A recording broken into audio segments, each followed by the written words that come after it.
If you enjoy my content, be sure to leave a like, comment, and don't forget to hit that subscribe button.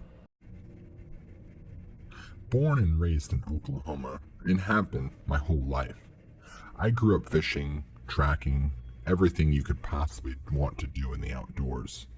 My entire family is that way, and I raise my boys the same way. However, I've never been one to believe in all of the silly fairy tales that people spew about Bigfoot and other silly animals that live in the woods and apparently exist.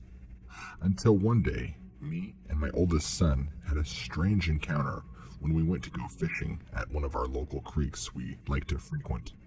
It was a beautiful sunny day in June of '99, and we thought we'd make a good day of it and go pack some food and have a good day fishing. Just father and son. Well, we got everything loaded up and got the tackle box and our poles and headed out. The creek we were heading to is roughly about 20 minutes away from our house, since we kind of live a little bit out of town. When we got to the creek, all seemed well and lively. The water was rushing pretty quick. Even though it was June, the stream was still ice cold, which is always great to stick your feet into just after getting there and you've been walking around and it's very hot. This particular spot, it's a pretty typical creek bed, but there is a lot of bushes and brush scattered throughout the area, and I'm talking tall bushes that are like 6 to 7 feet tall. It's definitely not clear and open, so you have to kind of find a nice spot along the riverbank to fish. We found a nice spot to sit down, and we began to unpack our food and get our tackle box, but I was wrong. About 30 feet away, behind a 5-foot bush, was this face peeking out, staring at both of us. It looked humanoid, but also had a very Neanderthal-like quality to it, with hair all around it, and more of a cone-shaped kind of head. The cheeks were blue, and the skin looked very leathery, but there was hair all over the face. The eyes were dark, and I couldn't really make out any pupils. Its nose was like ours, not like a gorilla's. I wasn't really sure what it was at first. Once it realized both of us were staring at it, it immediately popped its head back down. My son starts freaking out, wondering what on earth it was looking at us. I was starting to freak out a little bit too, but I just wanted to chalk it up to somebody playing a cheap trick on us with some sort of stupid Hollywood mask. So I yelled out, "Whoever you are, leave now. I have a gun on me."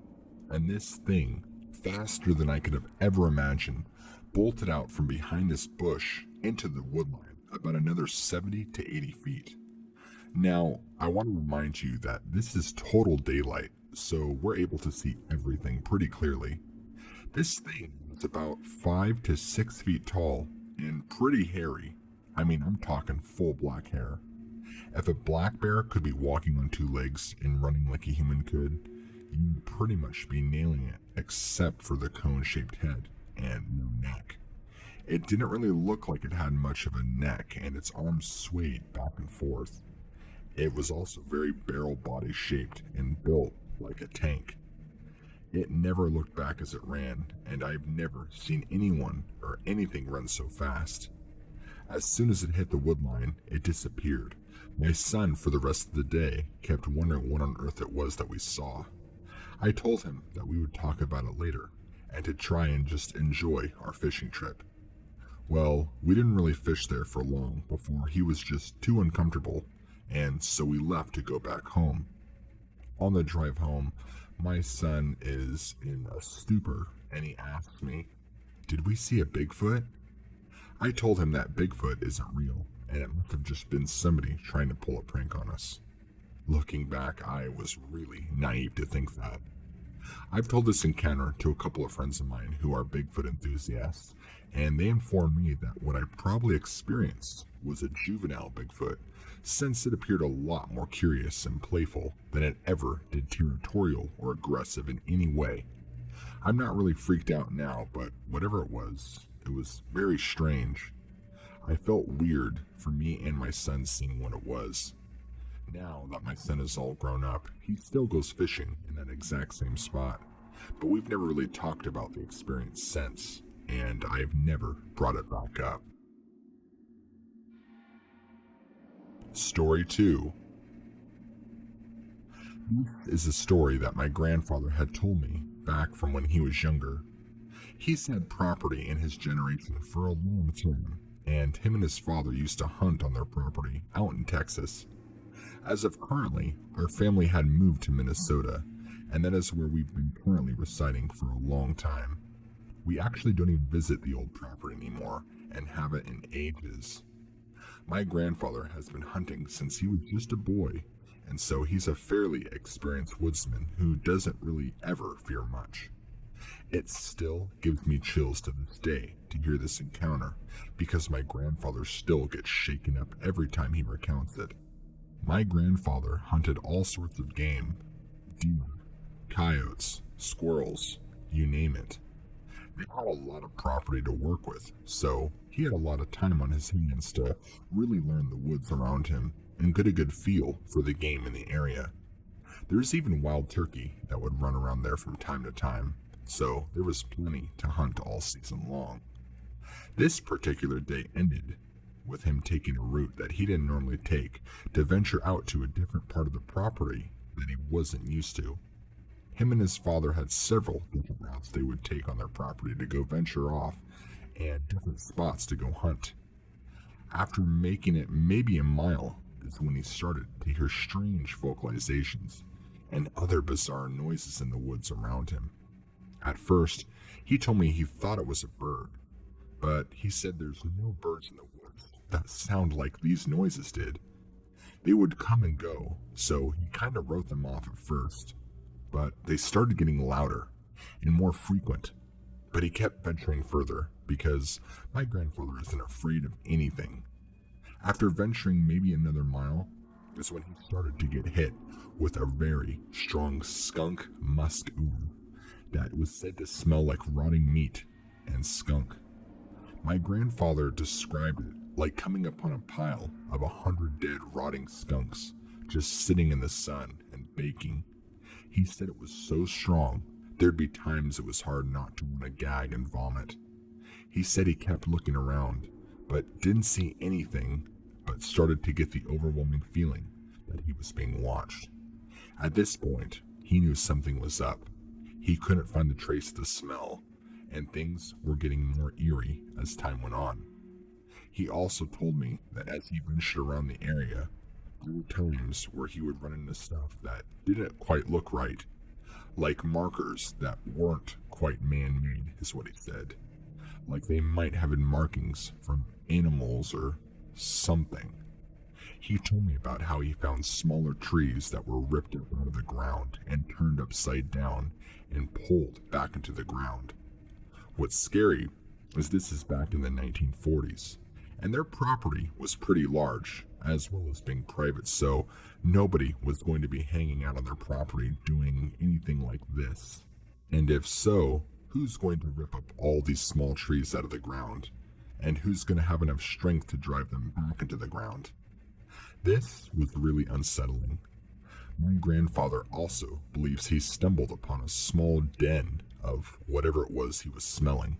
He said he also found a small cave opening that opened up into a cave that he estimated to be roughly 30 square feet.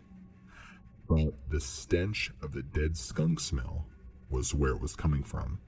He also said he could see bones just from the cave entrance alone, and decided it was probably a good idea to head back home. Although they were the bones of deer, from what he gathered, he didn't want to take any chances. He told me that as he was leaving the den, he started to get an extremely overwhelming feeling of dread, and felt the need to get the hell out of there. That's when he noticed rocks starting to be thrown in his direction. And I'm not talking about little pebbles. I'm talking rocks the size of a tire literally being thrown through the woods about 10 to 20 feet near him. This was obviously enough, so he was so scared he booked it out of there and got back home as fast as he could. He said whatever was throwing those rocks at him had to be incredibly strong, and obviously not a human. He said there was some sort of stomping and screaming noises that were going on as soon as he was leaving the den. Something was trying to drive him out of the area, and whatever it was close by. He tells me there were multiple of these things, not even 50 feet away, but he couldn't see them. After that, he still continues to hunt on his property, but not near as much as he used to, and he never went beyond where he went before. He continued to stay in new areas. His father never said much about it, and I guess there was never really a whole lot to discuss, since back then especially, you'd be practically crazy if you ever brought it up. The property ended up getting passed down to him once his father died, and not long after that, he moved to Minnesota due to his career. Story 3. My fiance and I love camping and always do stuff in the outdoors. We're usually pretty avid hikers and explorers. We've gone through many different trails, hikes, and many adventures out in the woods. I've never noticed anything out of the ordinary or even out of place, although I am a firm believer in the paranormal and Bigfoot and other weird occurrences that do happen, although I've never really experienced them until this particular event that I'm about to talk to you about. Me and my fiance decided to camp at one of our favorite lakes, Lake Dewey in Michigan. We've camped here several times before and have always had a great experience, so this time would be no different, or so we thought. It was later September, and I remember because it was still pretty warm, but the cold crisp in the air of fall had not yet set in. We had a pretty typical fun day on the lake. We hung out, we hiked, we hung out in our tent before going back out and hiking again, and then coming back for dinner to relax for the evening. But by the end of the first night, my boyfriend was acting strange. He was getting really quiet and not talking as much as he normally does, which I just chalked it up to him being exhausted, since we did had a long day. We ended up putting out the fire and turning in for the night. I noticed he seemed on edge and had a rough time falling asleep, but he didn't mention anything, even when I asked him if he was okay. I sacked right out and woke up the next morning no problems, feeling well rested and ready to take on the next day. Him? Not so much. He didn't look so good and seemed like he was still on edge from yesterday. After getting up and eating breakfast and going on the next hike, the day seemed pretty normal, and we decided to get ready to go back to camp as it was starting to become later in the afternoon. That's when he set me down and told me that he had been feeling uncomfortable since yesterday. When I asked him what was wrong, he just said he didn't feel right about where we were, and that he felt like we were being looked at and watched very closely.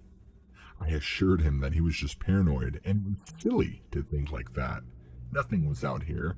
Nothing was going to get us. I convinced him to stay with me another night, but he seemed so apprehensive about it. Now, it was bothering me how weird he was acting, because it's not like him. Usually, he's one of those guys that is the first to come up with crazy hiking trails and spots for us to check out. He was always the first one of us to want to explore dangerous territory and stuff that were never meant to be explored.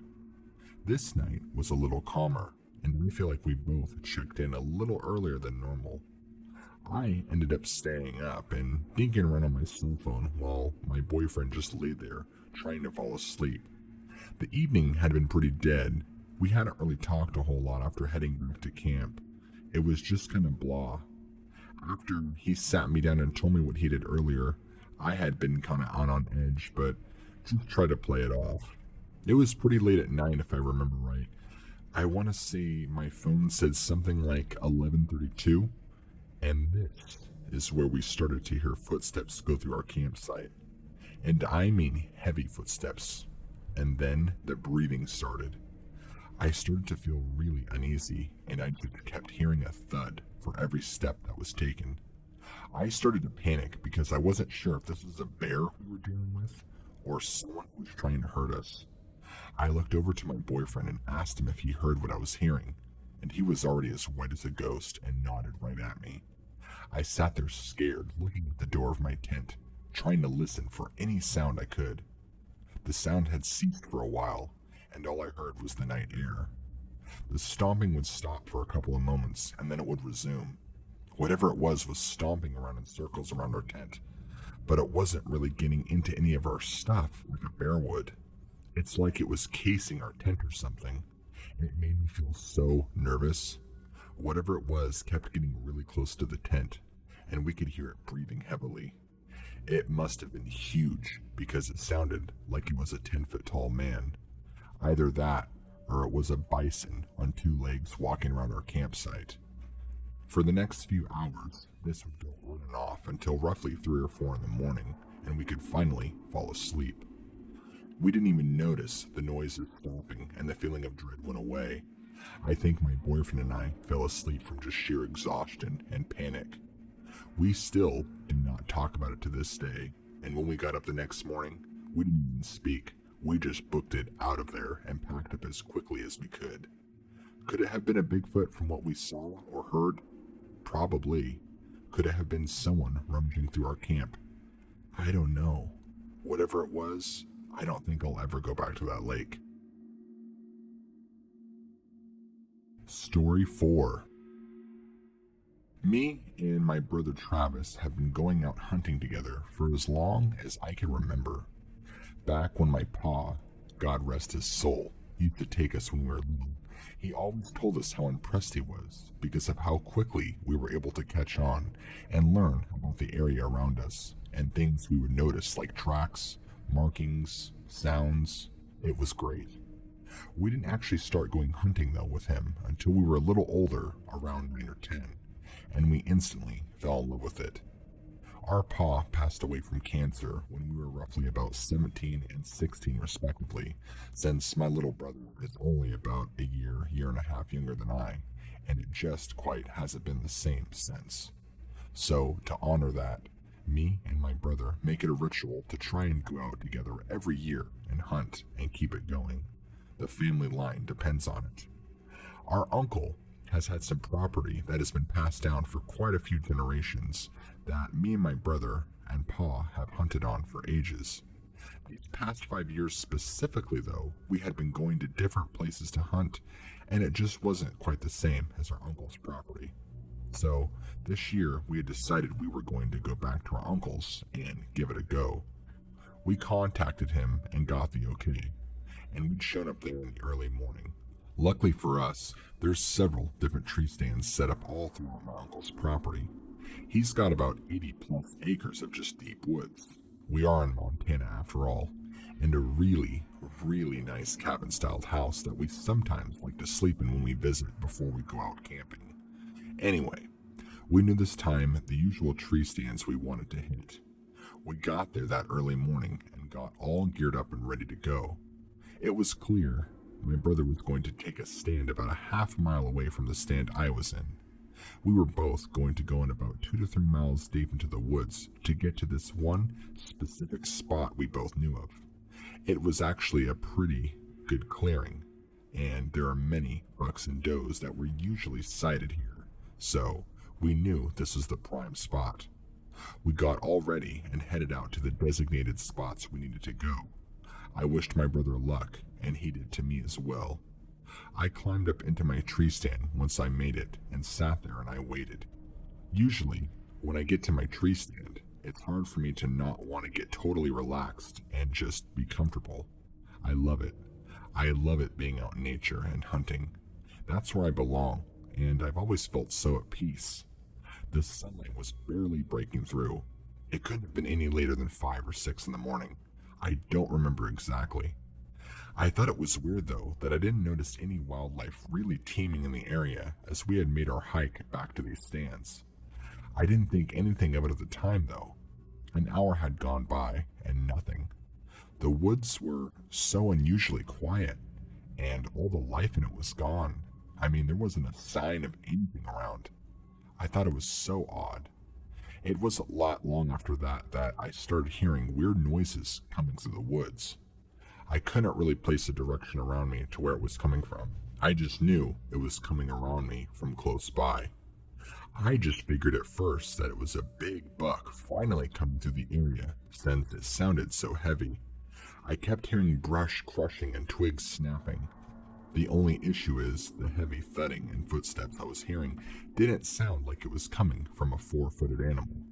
It sounded like it was a heavy person, but it sounded way too heavy to be a person. I started to hear what I can only describe as whooping-like noises and other strange sounds. I started to get nervous. The sounds began getting louder and louder, and as I looked out of my tree stand to see if I could spot what it was, I locked eyes on it. Coming into the woods from the clearing, not even 50 yards away from me, was this giant hairy man. I quickly ducked my head down to make sure it didn't see me, and every step it took was a deep thud, and I could hear it wheezing and breathing hard. I heard it walk its way towards me, and then, as it approached my stand and got close, it slowed down. I was so terrified I wasn't sure what to do. I gripped my rifle tightly, praying I wouldn't have to use it in this confrontation because I knew I wouldn't make it standing out against this thing. It slowly passed underneath me and kept on going. I waited for it to be gone completely before I even moved a muscle. It felt like an eternity. I quickly opened the hatch and got down out of my stand, and by instinct, I ran to my brother's stand where I knew he'd be. Only being half a mile away, I knew it wouldn't be too far, and if I can get past the thing that walked right under my stand, I would probably be okay. The woods were still quiet, which made me so nervous because that means it was still in the area. I made it to my brother's stand in probably 10 minutes, or even less. He was also as pale as a ghost. I explained to him what had happened, and he didn't really say much.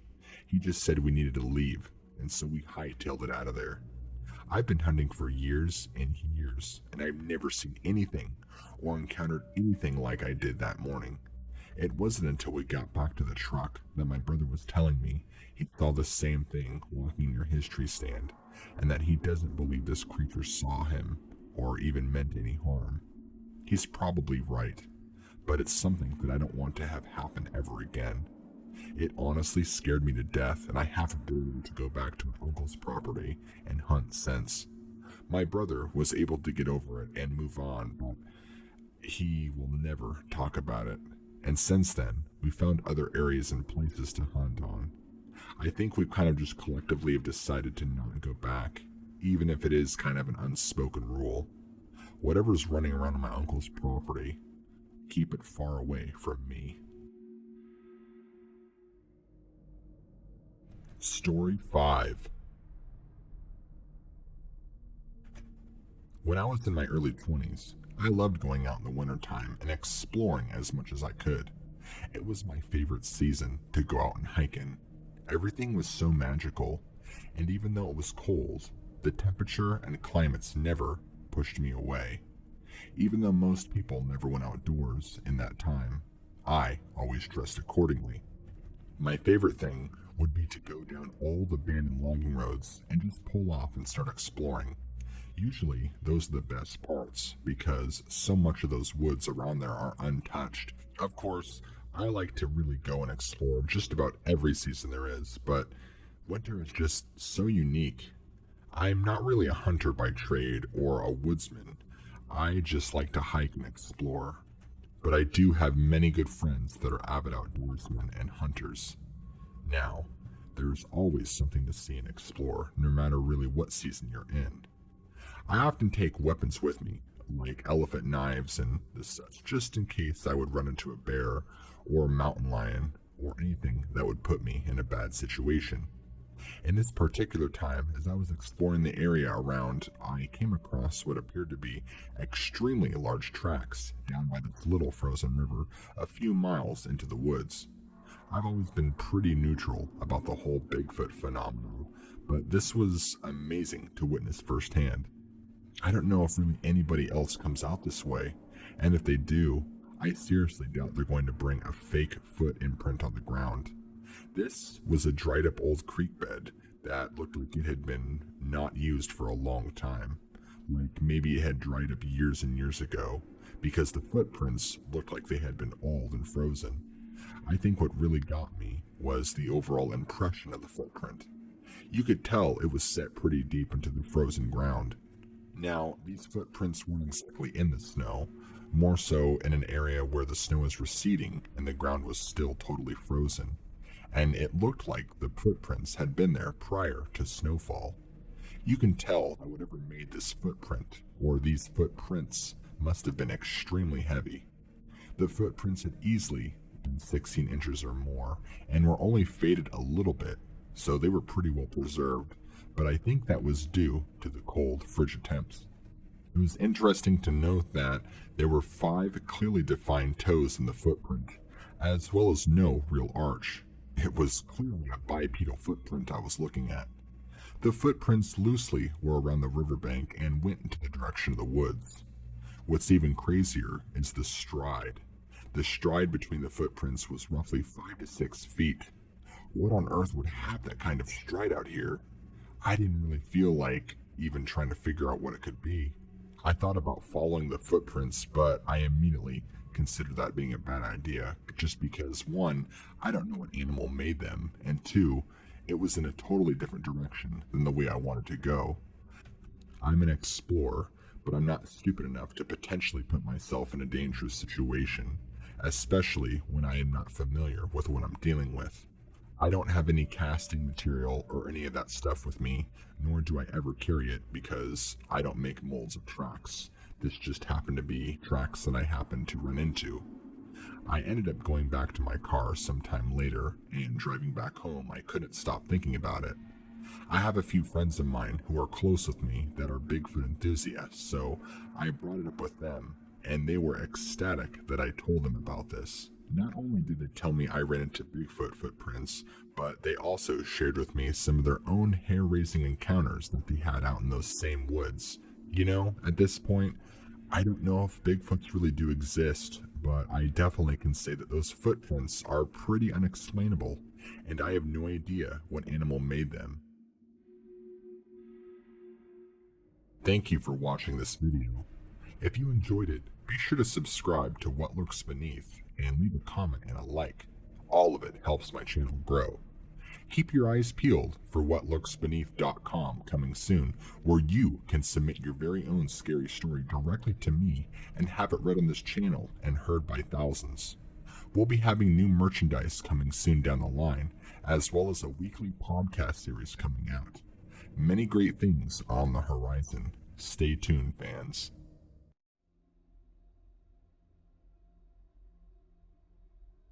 Bigfoot encounters. They come in all shapes and sizes. But tonight's special episode features what's known to many residents in the area of Michigan as the Lake Dewey Monster, strongly believed to just be another Bigfoot, or maybe perhaps something more nefarious. This episode features 12 encounters from this area, detailing the beast that lurks in the wilderness and the swamps there. There are a few instances of stories claiming to have sketches and pictures. If you would like to look at this yourself, you can simply go to Google and look for the Lake Dewey Monster sketches, as well as the lake pictures, as stated in the very last story, to get you a better idea of what these people saw. Now, on to the stories. Story 1. On Friday night in late August, several people called into the sheriff's office claiming they had heard a loud explosion. One call came in from the 5 Mile corner store gas station. The other was from a payphone near the same area. The police were dispatched to the area after a brief search located a small glowing fire and billowing smoke. They followed it to an isolated area on Priest Street where they found an overturned car on fire. The car was entirely engulfed in flames. An approach was made for rescue, but no one was seen inside. The fire eventually put out, though the car was burned to the bone. The area was cordoned off while deputies investigated.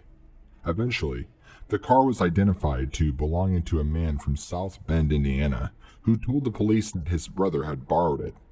Shortly afterward, the police were notified by a local Mildred Whitting Moore. The 2 teenagers were in her house after being in an accident. Police interviewed the couple, Roy Townsend and Jay Arndt, both from Hillsdale, who were both in shock. They eventually indicated that they had been sitting in their car for some private time when something attacked it. They indicated the auto was pushed forward and then flipped over. They crawled out as something began smashing the vehicle. Mr. Townsend stated that at first they had been hit by another car, but couldn't understand when it appeared to be a thing. Townsend claimed that it was like a bear, but looked like a giant man and began smashing the car. Miss Arndt indicated that Townsend initially took off running and left her there, but then found later as she ran along the road back toward the highway. She indicated that she was still very angry with him, but even more scared that this thing would catch up to them. They stumbled up to the random house of Whitney Moore, who was very accommodating. At first, the police were skeptical and believed the teenagers were attempting to cover for wrecking the car. However, one of the multi-jurisdictional officers, Gorley Jones, at the scene noticed the tire drag mark ended at a point just over the lip of the hill. Upon further inspection, Officer Jones documented several important things. First, the skid marks continued over the hill, which indicated that the car's wheels were locked, and the car was moving at a constantly slow rate of speed as it continued up the small knoll. Secondly, the tread marks were clear and articulated at the pivot point where the car flipped, indicating it had been lifted as opposed to suddenly going airborne. And third, if the car had flipped over as a result of losing control at high rate of speed, it would have gone airborne at the peak of the hill rather than after descent down the slight incline. At the time, the other officers ridiculed Jones. Additionally, his immediate supervisor rendered his observation as irrelevant, and that it would lend no particular change in the outcome of things. Townsend and Arndt did not sustain any remarkable physical injuries, but their parting was not amicable. Officer Jones indicated that the next day, in the light of the sun, he searched the area, and he indicated in his report that the brush and grass going to the woods and lake had been obviously disturbed by something. He also indicated he found no footprints, but added that soil is dense with crabgrass or stone to the waterline. An elephant would not leave footprints there. Story 2. On a late September evening in 1962, 4 friends from Chicago were returning to the Twin Lakes cottage their parents had rented for the month. They were coming back from Grand Haven, where they had supposedly gone to see the open of a musical fountain. After approximately a 2-hour drive, they found themselves some 15 minutes away from Twin Lakes, as traveling along the unpaved gravel road of Dewey Lake Street. As they slowed down through a narrow stretch of gravel road that navigated between the swamp and the eastern stretch of Dewey Lake Road, their headlights suddenly fell on what Randy Imes claimed looked like a giant tree growing in the middle of the road. Imes indicated that Terry Jones stopped the car, considering what to do, at which point the tree turned around and looked at them. Jones recalled the animal towered over them standing in the road. Then it just casually walked over and into the swamp on the north side of Dewey Lake Road and disappeared. The girls were screaming so loud, and they did not stop until we got almost back to the cottage, Jones remembered. I was worried about getting past that thing, so I didn't stop, but I do remember seeing that it just walked into the swamp and into the dark. Randy Imes remembers, I really wanted to go back the next day in the daylight, but I have to admit, I was scared to be caught up on the road again if it did show up. Years later, I did go back when we were up there on vacation. The road was paved by then, but it did not make any difference. That place was scary, even in broad daylight. Story 3. On a Sunday night in late September of 1962, 5 children were playing in Glenwood, Michigan. They had finished watching their favorite television shows and gathered together searching for a fabled little moth. Around 9 p.m., they were about to break up and go home in preparation for school the next day, when Jamie Shaw took off across Dewey Lake Street in pursuit of what he thought were fireflies. His friend Mark Miller reportedly shouted to him, "Those are no fireflies at this time of the year." Nevertheless, Jamie pursued the embers in the distance into the swamp. The remaining friends continued to play for a while. Eventually, Katie Keene's mother began calling to her. It was time to go home. It was then they realized Jamie had never returned. She remembered, I asked, "Where's Jamie?" But no one knew where Jamie was. He never came back from his firefly hunt. At first, no one panicked, but then after calling and searching without finding him, we told Mrs. Howie and Mrs. Shaw, Katie stated. Soon afterward, the small neighborhood came out and began searching the area with flashlights. Just as Harry Woods, a local, was about to call the police, they found Jamie. He was curled up in a weeded area beside the swamp crying. Katie Keene remembered, "We were scared. We did not know what happened. We thought he had been attacked by someone or was dying or something." Jamie later told a story to his parents. He said he had been attacked by a huge, hairy man who smacked him to the ground and threw him across the street. Jamie Shaw did not go to school for 3 days. When he did, he told his classmates the story of the attack. The school principal later contacted Jamie's father regarding the injuries to his back. Mr. Shaw confirmed to the principal that the scratches on his back were caused from the incident of the previous Sunday night, the same story Jamie had relayed to them. Jamie's teacher, Miss Salee, did say at first she did not believe him. However, after a recess conversation with Jamie, was convinced he was, in fact, attacked by something that threw him around. Salee stated, "I am amazed he was not killed. His bruises were horrendous." Story 4. On Wednesday evening, October 31st, 1962, Betty Garcon was taking the evening train from Detroit, Michigan, back to her home in Chicago, Illinois. The train had already gotten a late start, and as the train approached the Dowagiac, it slowed to a stop at the remote Dewey Lake Street crossing in Glenwood, Michigan. The train remained there for approximately 15 minutes to investigate debris on the tracks. While looking out the window, northwest, into the darkness, Miss Garcon reportedly witnessed what appeared to be a faceless tree or giant stump stepping forward from the thick surrounding woods, approaching the tracks. The figure then simply leered at the train motionless for several minutes. Miss Garcon summoned the attention of 2 other passengers, Emily Clark from Chicago and Roger Wentworth from St. Louis, who confirmed the sighting. After a moment, the figure began moving from the tree line toward the caboose of the train, which sat in the darkness on the rural tracks. The consensus was that the figure was about 10 feet tall and weighing between 700 to 1,000 pounds. The hulk then disappeared into the darkness toward the rear of the train. A porter was called. However, at that point, the train once again began moving. A loud metal impact was heard toward the rear of the train, and presumed to be the result of a cold start on the rural tracks. The train continued until its eventual stop in Chicago without no further incident. However, after arrival at Union Station in Chicago, departing passengers were drawn to a considerable dent in the end car of the train. Garcon reported what she had seen, along with the 2 other witnesses to the Chicago PD. The rendering of her description as detailed to the CPD sketch artist has become known as the Garcon train sighting sketch, and is widely considered to be the best conception of the monster. The sketch provided as contingency while immediacy of potential emergency was evaluated. After the initial statements were taken, sketch completed, and situation considered, it was dismissed and referred outside the department. The 1960s were an extremely turbulent time in Chicago, and Miss Garcon reported that the CPD did not take her too seriously.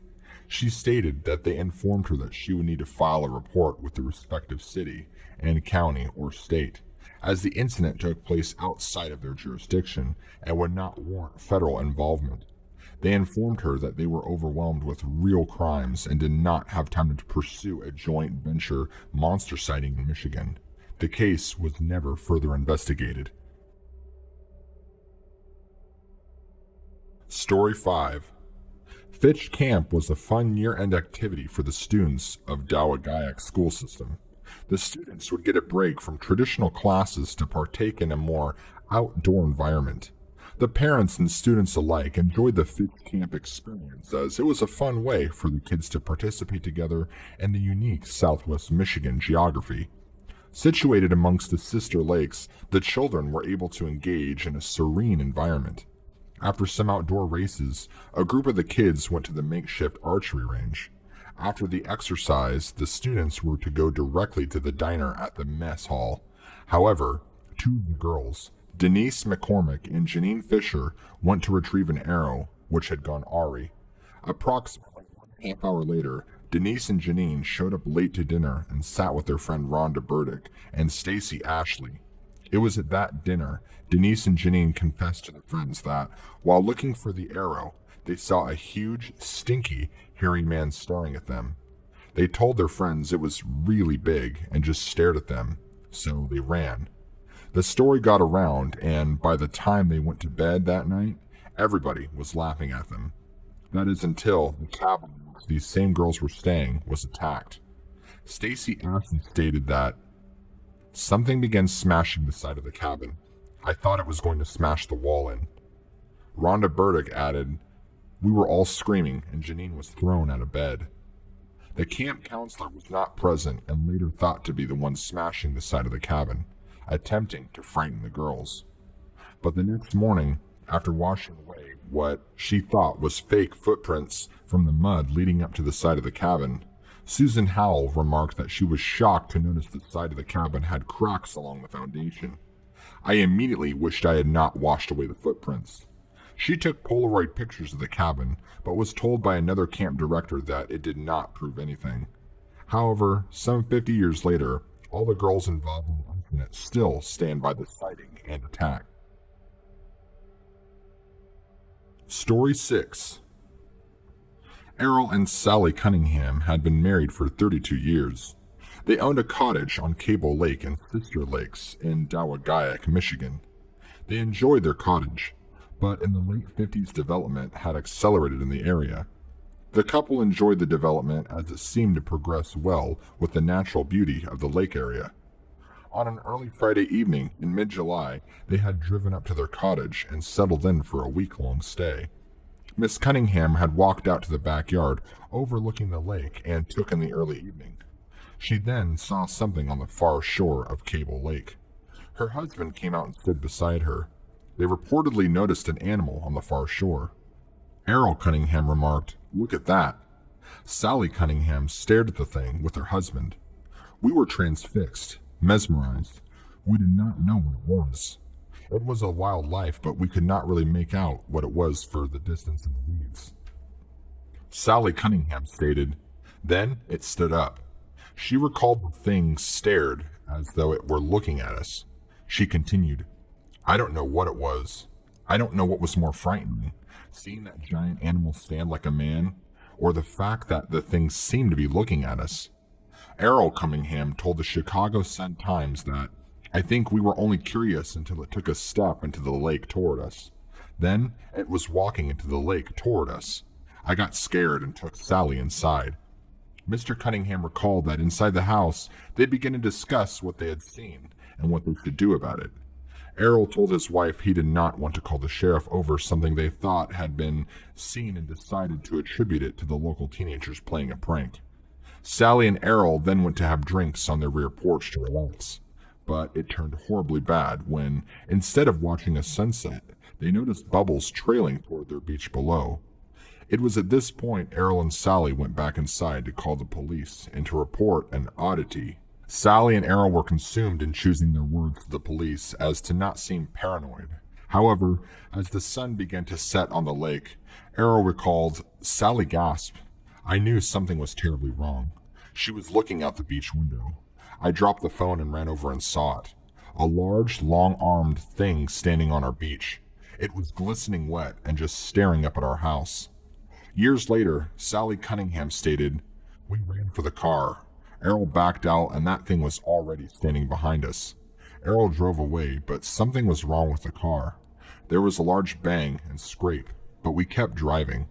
Sally later claimed that back in Lockport, we stopped to discover the bumper was entirely missing. That thing was some kind of supernatural being. They sold their cottage and never returned after. Initially, neighbors called in to report loud noises, but in follow-up to the Cunninghams refused to discuss the matter. It was only in 1972, after the Cunninghams retired to Florida, did they confess the nature of their departure from southwest Michigan to a former neighbor who still maintained a property there. This was then confirmed by Sheldon Stein doing research on a vacation home circular for Chicago residents. Story 7. R.J. Lutz drew this picture for his friend Harold Underhill. This is a picture of the animal that Lutz encountered when fishing on a very early morning on June 22, 1963, on the south end of Dewey Lake. Lutz was fishing for perch in the pre-dawn darkness when he noticed a large, triangular-shaped bobbing on the surface of the remote portion of the lake. He slid up closer to it, believing it might be the head of a large snapping turtle. However, as the sunrise illuminated the water, he caught sight of a large log extending from the triangle. He slid up closer to it and became curious when he noticed the log to be soggy red. Lutz remarked he had no idea how a cedar tree got in the water and extended his oar to roll the log over. When coming into contact with the log, the thing stood up in the water, revealing a large animal. The animal, which was approximately 10 feet tall, let out an increasingly loud clucking sound, which became so loud it was painful, Lutz recalled. He said the animal then glared at him, and then slid back underwater and swam off like a crocodile. Lutz had no idea what the animal was, only that it might be something that was far from home, and just didn't belong in Dewey Lake. His friend Harold Underhill recalled laughing at Lutz and accusing him of being a drunk. However, Lutz sketched out the picture for Underhill and maintained the story's validity until he passed away in the early 80s. Story 8.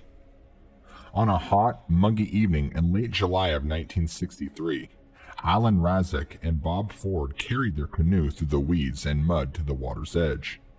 I thought we were going to get stuck in mud with the canoe on our head. We heard it was a mess there, but we did not realize. Thick, black, deep mud, Bob Ford claimed. But we were told it would be worth it because it was not fished out. Muddy, tired and covered with sticky weeds, they slid the canoe into the water, onto the black water. That lake you can never see anything below the water, Alan Razek told the Cass County Sheriff's Office. A mist had settled over the lake, and we expected the fishing to be quite extravagant. It was thick fog like an old horror movie. Even the flashlight would choke out, Ford recalled. We had been on the water for only a few moments when the water splashed, so we sat. We couldn't see a damn thing. Then the boat started rocking. Then again a splash. Bigger, louder. Then we heard a sucking sound, and then a loud roar like an angry animal, Razek stated. We sat there quiet, trying to figure out what the hell was going on or what to do. And then we heard something breathing, like a ball. Moore confirmed and added, we could see something over by the sound, and I could make out a large black shape. We started paddling like hell. Moore and Razek reportedly pulled the canoe out, running back through the weeds, making it back to Moore's truck. They loaded the canoe in a rush, failing to secure it properly. Less than a mile away, the duo had to pull over and clean up the canoe, which had come loose and smashed in the road. Jim Casey had come up on them and on his way home and stated, it was weird because I just saw this mess in the road. Then I talked to them and it was a weird thing. A couple of tough old birds talking about this thing in Mud Lake, Casey said. It did make me think twice every time I drove my Mud Lake.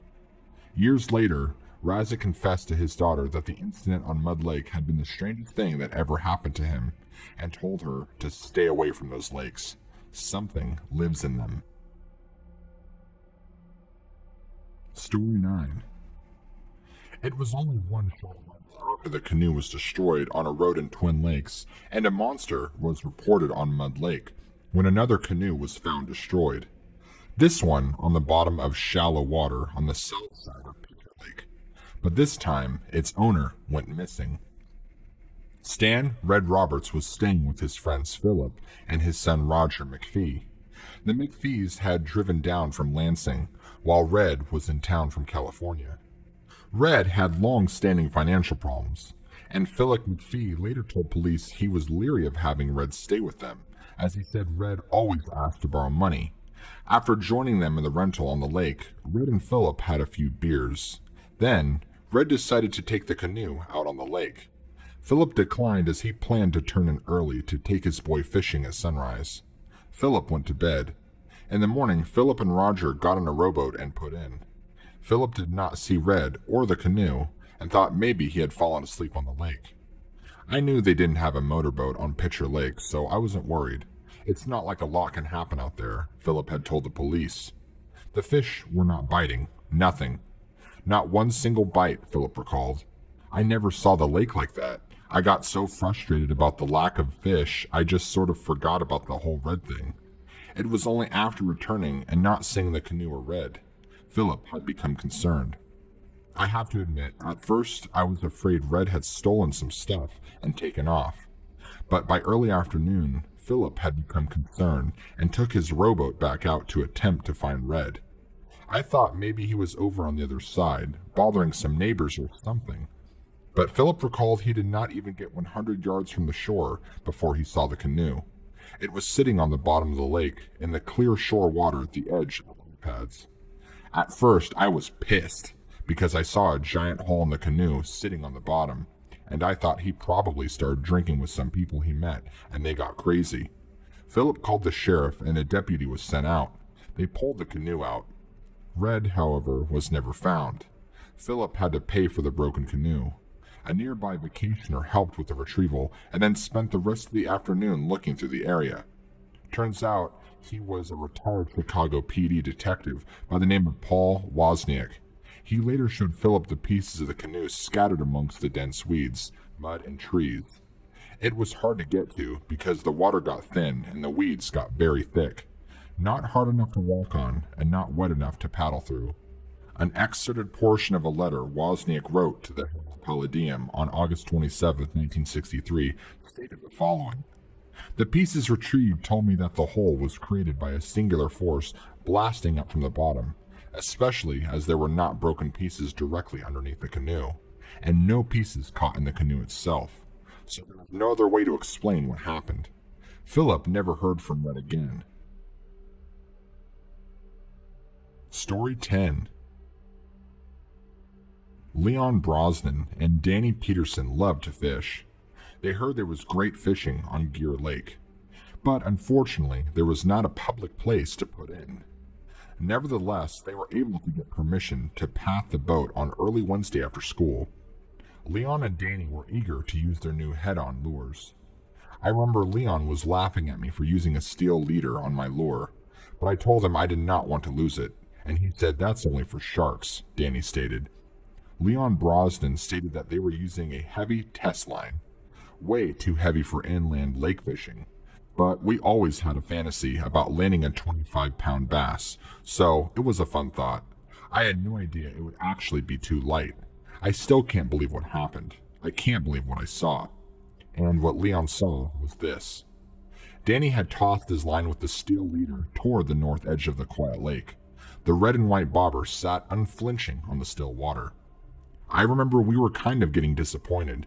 We had worked so hard to get on the lake, and we were getting no bites from anything. No bluegill, no perch, nothing. Danny remembered. We had brought bologna sandwiches with Cokes. I turned around to get the food and was talking to Danny. Then I saw Danny's face change. My pole jerked and settled back. Leon went crazy. He just kept saying, "Holy crap!" over and over. His eyes were huge. As it turned out, Danny reeled his line in to discover the steel leader had been bitten through. Leon held up the end of the paddle and told me he saw the mouth come over the bobber, about this big. A mouth as big as the boat paddle had bitten through the line and jerked the canoe before breaking the line. It was a giant mouth that came over the top of the bobber. It was covered in hair, and I swear I saw eyes just before it went back under. Leon confessed later to a DNR representative. Then the DNR guy told us later it was probably a garfish. Leon stated, "I have been fishing my whole life. I have seen garfish. That was no garfish." Danny Peterson later stated, "I wish I had been one to see it, but I just could not get over how it bit through that leader. It must have had razor teeth or vice jaws." Story 11.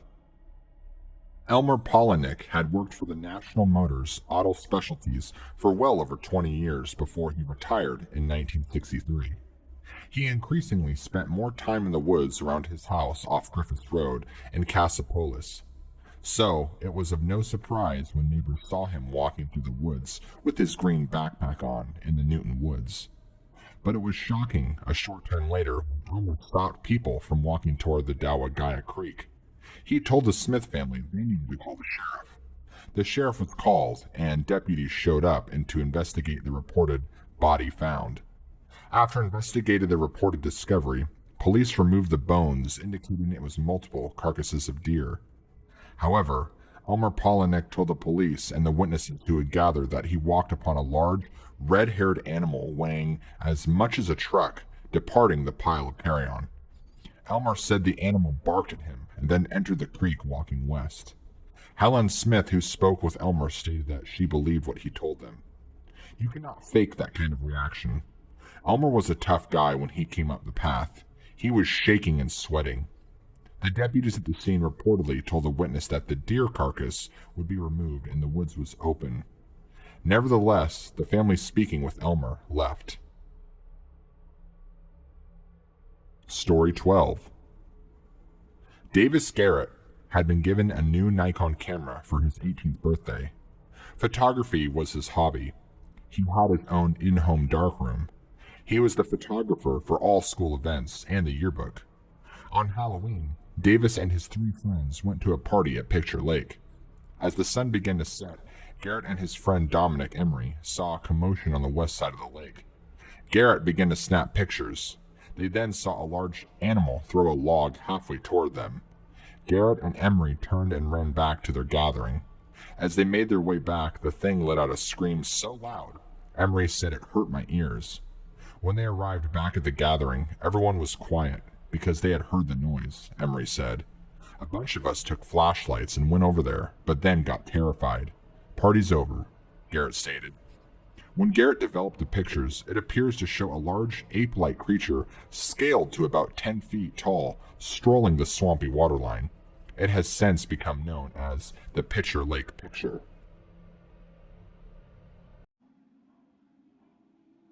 During the last week of June, my girlfriend and I decided to take the dogs on a long walk. We were driving up the coast, planning on a beach walk, when I decided to go to an area on Redwood Creek where my friend had heard some unusual and scary whistles and screams. He is a very experienced hunter and outdoorsman with a degree in wildlife biology and had never heard anything like it. Anyway, we were walking up the north bank, where the trails are, when I decided to cross to the south bank to check out some food bars. I loaded up my girlfriend on my back and waded across the water. We then continued upstream a short ways when we came across 3 distinctive footprints. They were approximately 14.5 inches long. I measured them with a stick that I saved. I compared them all with my own barefoot track for depth, and they were nearly twice as deep. I weigh about 280 pounds. I was surprised they weren't wider. They were almost narrow for their length. I at first thought they were human because of this. The best print had 5 very distinct toes and was flat. No arch at all, with toes straighter across than a normal human. It appeared that it had just leisurely walked into the creek. I scoured up and down for an exit point, but the terrain wasn't suitable for tracks other than the odd sandbar. The strides were about 4 feet. It had come across a packed gravel bar, leaving a few faint impressions. Nothing else that I saw. In 1978, I was alone and gold hunting up behind the Hooper Valley Indian Reservation. I had to take a side trip across the mountain to avoid some heavy snow and brush. I found this trail that was going up the mountain, where there were large steps in the trail that were throwing my climbing stride off. At this point, this side of the mountain that I was on was bald, and it was open ground with no trees or brush close by to hide behind. Suddenly, I had this very bad feeling. Then the hair on the back of my neck stood up, straight up. I never had that happen to me before or since. I believe this happened for no other reason except fear. I then left this out of stride trail. Actually, I ran off the trail, feeling terrified of something that was coming down the same trail. I only got a short relief when I went down on my knees and covered my face and eyes with both hands and tried to hide. At that moment, I heard an animal on two legs come down the trail, just a few yards from me. It stopped, and it had to gaze right at me for a while. Then it continued on down the hill. I didn't look until after it left, and it continued on down the mountain out of sight, so I never saw this animal. I believe this creature was directing a feeling toward me, and I complied. At this point in my life, I had been a seasoned mountain man, and have had numerous encounters with many kinds of animals, including bears and deer, day and night, but nothing like this. With no more fear, I returned to the trail, feeling fine. I thought of Bigfoot right away. This time, I paid close attention to detail. There was no odor or smell, and the only odd thing was that the trail became fainter as I continued to climb up on this mountain. I had expected this trail to lead somewhere, like a cave perhaps, but no, it just ended at a small meadow. I looked all around, and I could see there was a limestone ridge outcropping in the distance, but no signs of a cave. This encounter was really something to remember, and it was just my experience. There isn't any need for the so-called experts to tell me anything. They will just have to get their own experience. Besides, it's not like they're in the loop.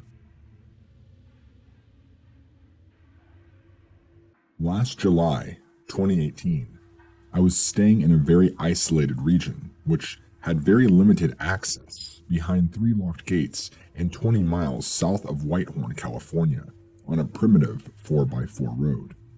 This place is at the end of the world, on the northern border of a vast green belt spreading from Shelter Cove on the coast, east to Highway 101, and south to Fort Bragg, and east to Piercy, as can be seen on Google Earth.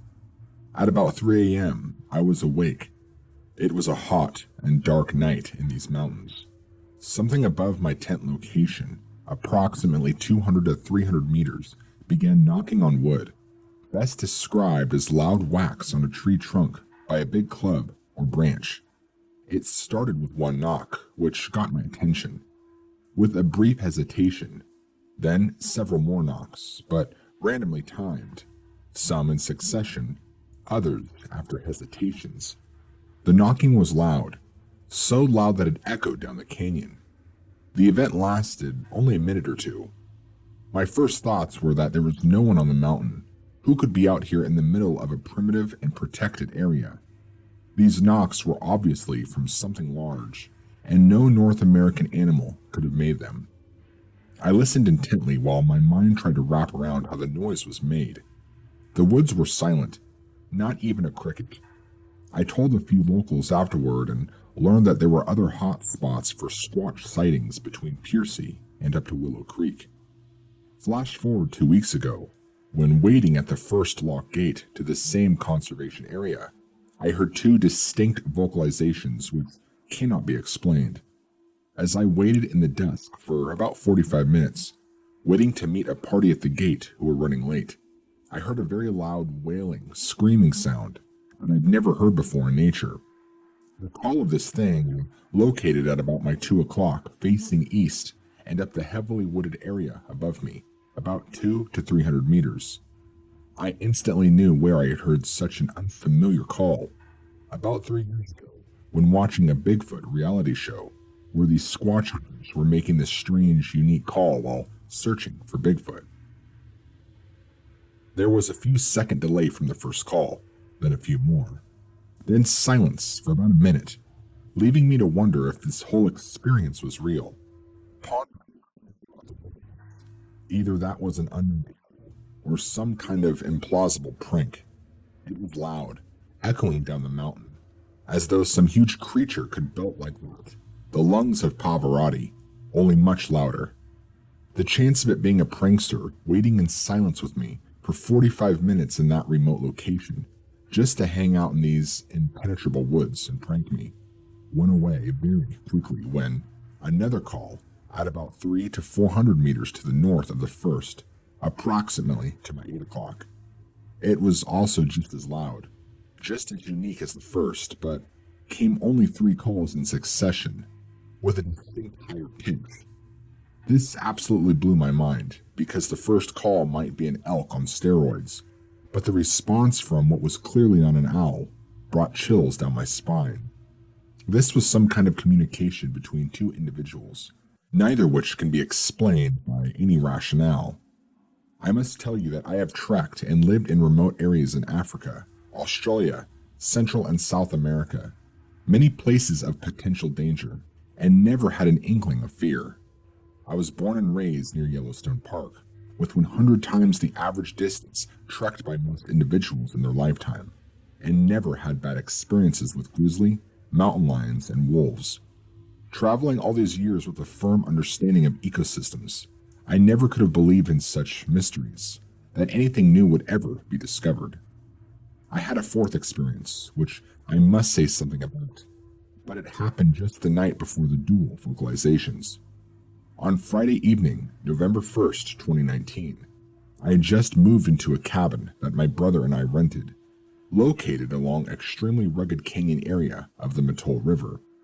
It was dusk, quite dark already in the forest. I was outside looking at the stars, taking in the newness of these rugged surroundings. Up above, again about 300 meters up and to the east of the river, there was a screaming that was so loud and so foreboding that I could only listen in amazement. It was the loudest screaming I've ever heard. So loud I thought it was produced by some kind of banshee from a horror film.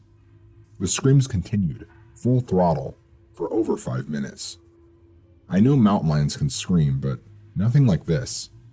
It sounded much louder, more guttural, literally as if somebody had set up a loudspeaker and played the bloodiest scream that Hollywood could produce. At the time, the night after Halloween, I wondered if somebody was up on the mountainside pranking me as a newcomer to the neighborhood. I listened for a bit, then went inside and told my brother about it because it was just so unnerving. Bigfoot did not even enter my mind. But then at dusk, the next evening, I witnessed these two calls waiting at the gate. I have since been over and over in my mind, why have I been so lucky as to hear or experience such a mystery? Much less 3 distinct vocalizations which cannot be explained. I began poring over USGS maps and satellite imagery to ascertain with what link may be, 20 miles apart. Are there any people or neighbors or access for individuals in the areas I experienced which may explain these? Could one individual in such obvious stress on one night have triggered the coincidental travel of at least 2 or more unknown creatures the very next night? I have talked to many locals about hearing strange noises. No one claims anything, or they don't want to be ridiculed. Look, I am a man, 60 years old with extensive wilderness experience in forests and jungles, all over the world. The closest thing to a new species discovery for me was the Costa Rican jungles. But my mind has always been a skeptic observer, dealing in evidence-based biology as a science. What has happened to me recently has completely changed me. There is a mystery in these woods, and I have a few ideas how to answer them.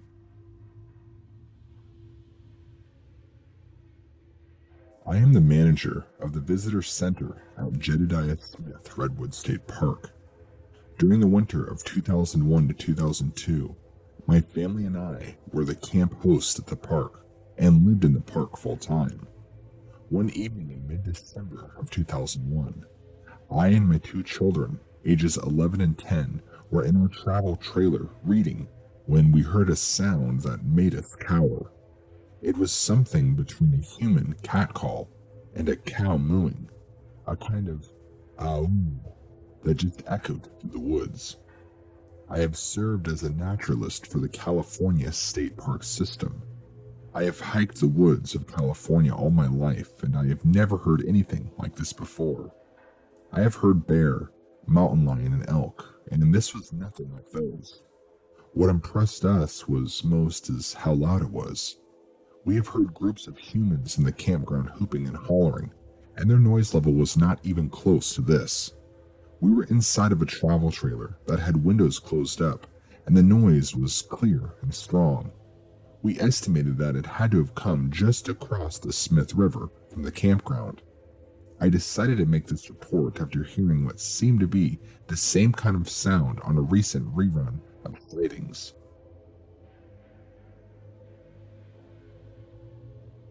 New to the area in July 2005, I had been traveling from Crescent City, California, over the pass of Highway 199 weekly to Grants Pass, Oregon, and back, and now in the winter of 2006, it was 2 times weekly.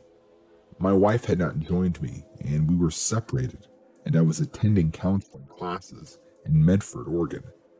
We had about 5 children already, and my son living with me, and he was back at home. He was about 13. This particular night, I was delayed on my return from Medford in the evening, usually arriving back in Crescent City around 12:15 a.m. It is roughly an hour from the tunnel to arrive at either Crescent City or Brookings, Oregon, where I live now. I had stopped at the bug station and rested, because I was delayed in my return, sitting with the heater on and in the engine idling and doors locked. The little phone booth shack for inspections there now was not there yet. After closing my eyes about 40 minutes, I'm guessing like 12:25 a.m., I was rested and awake to get going back to Crescent City. I use my high beams because it is so dark through there, and everybody does it because, like signaling any opposite traffic of your whereabouts, everyone is usually polite to lower them upon the distance closing. I left the tunnel and traveled down the hill and began the series of S-turns through the pass. It's like a canyon and runs adjacent to various sections of the Smith River. I was slowing through the second S-turn and was watching my headlights and the shadows of the roadside barriers as they were casting the shadows in the trees along the river. My truck was an older Chevy dually with a small diesel, and it was not a powerhouse like the newer ones. I was just cruising with the turns and taking my time. It had a shell with an 8-foot bed, and it was used by a retired couple to tow their trailer, so it was kind of slow. The lights are low to the ground, and when the high beams are on, they go out further and up higher. You can be seen by anyone else, and they can see you from a ways off. As I rounded the turn and was approaching the end of the turn while watching my high beam shadows of the barricade up in the trees, I noticed this big dark shadow cast in the trees from my lights as I rolled along, and my lights lit up a giant creature walking along the opposite side, going against traffic, facing away from me. I said to myself, "Oh shit," and was very excited. The next part of the turn was coming up right away, and I immediately thought to turn around to see its face. I knew it was a Bigfoot and wanted to see its face, but I was too close still to maneuver around and go the other way, and the turn was too shallow. 1,000 things went through my mind. What did he look like? Don't turn around yet. What if he's hostile? He'll beat up my truck. Don't turn around here. The logging trucks fly through there, and my slow diesel would have to do a 3-point turn around or more to possibly get T-boned. I was excited, but also a bit scared. This was amazing. I kept telling myself, not yet. Don't turn around here. I kept looking for spots along the road to turn around, even a little room, because I really wanted to see its face. The mix of it being late, the tight turning canyon, being afraid and also excited, I was bewildered a little. What do I do? Almost immediately, it was now the small fast S-turns, very narrow, that lead to the narrow passage. It isn't extremely tight through there, and you could see the tree hanging off the cliff above the roadway in the daytime. And this leads to the resort at Patrick's Creek Lodge. As I passed, I was still shaken up and thought what to do. No one will believe me. As I passed Little Jones Creek, I decided to forget about turning around because, 1, I had already seen it, and 2, it was late and no one would believe me anyhow. I did not have a regular cell phone. It was a cheap Android knockoff due to no reception. A real long startup time when it turned on. So here is what I saw and why I am documenting it. It was well over 8 feet tall. I'm 6'2" and played basketball since 4th grade. Even against 7-foot players in high school, I was a leaper and can jump really high. I was 6 foot when I was 12, stopping my growth at 15 years old at 6'2". I could not accurately guess the weight, but well over 400 to 500 pounds, possibly 600, 700, or even 800. He had no neck, with a pointed type head buried between his massive shoulders. I'm talking huge shoulders. I was going slow enough through the turn to see his fingers, toes and palms, and foot bottoms as he walked, but his hair was like a llama, manly looking, but long and longer and shorter on different parts of his body. He was light gray to smoky charcoal gray, with some black deeper and beneath his hair, closer to his body. The hair was long on his calves, forearms, hands, and feet, so I just saw tips of long fingers. His feet bottoms were flipping tough. I'll spell it Tuff, because they were wide and what I would describe as padded. He walked swinging his arms down near his knees, but above them and upright, not hunched over like an ape. He was walking, but just massive. Those shoulders. I saw him for a good 3 to 4 seconds. His torso was longer in proportion to his legs. His leg length of thigh to calves was not as long as his upper body. He was huge. I went to work the next day and told a coworker who had lived up here for over 20 years and an avid hunter and fisherman, and he is also part Cherokee, so I knew I could trust him. He has spent countless hours elk hunting and bear hunting. He looked at me kind of silly and sloughed it up, so I shut up. You've only been up here about 8 months and you've already seen a Bigfoot? I know what I saw. After learning more and then hearing them and hearing the term Gigantopithecus, I looked it up and the tropical is the one I saw. Turn the animal around and that is exactly what was walking down the roadway.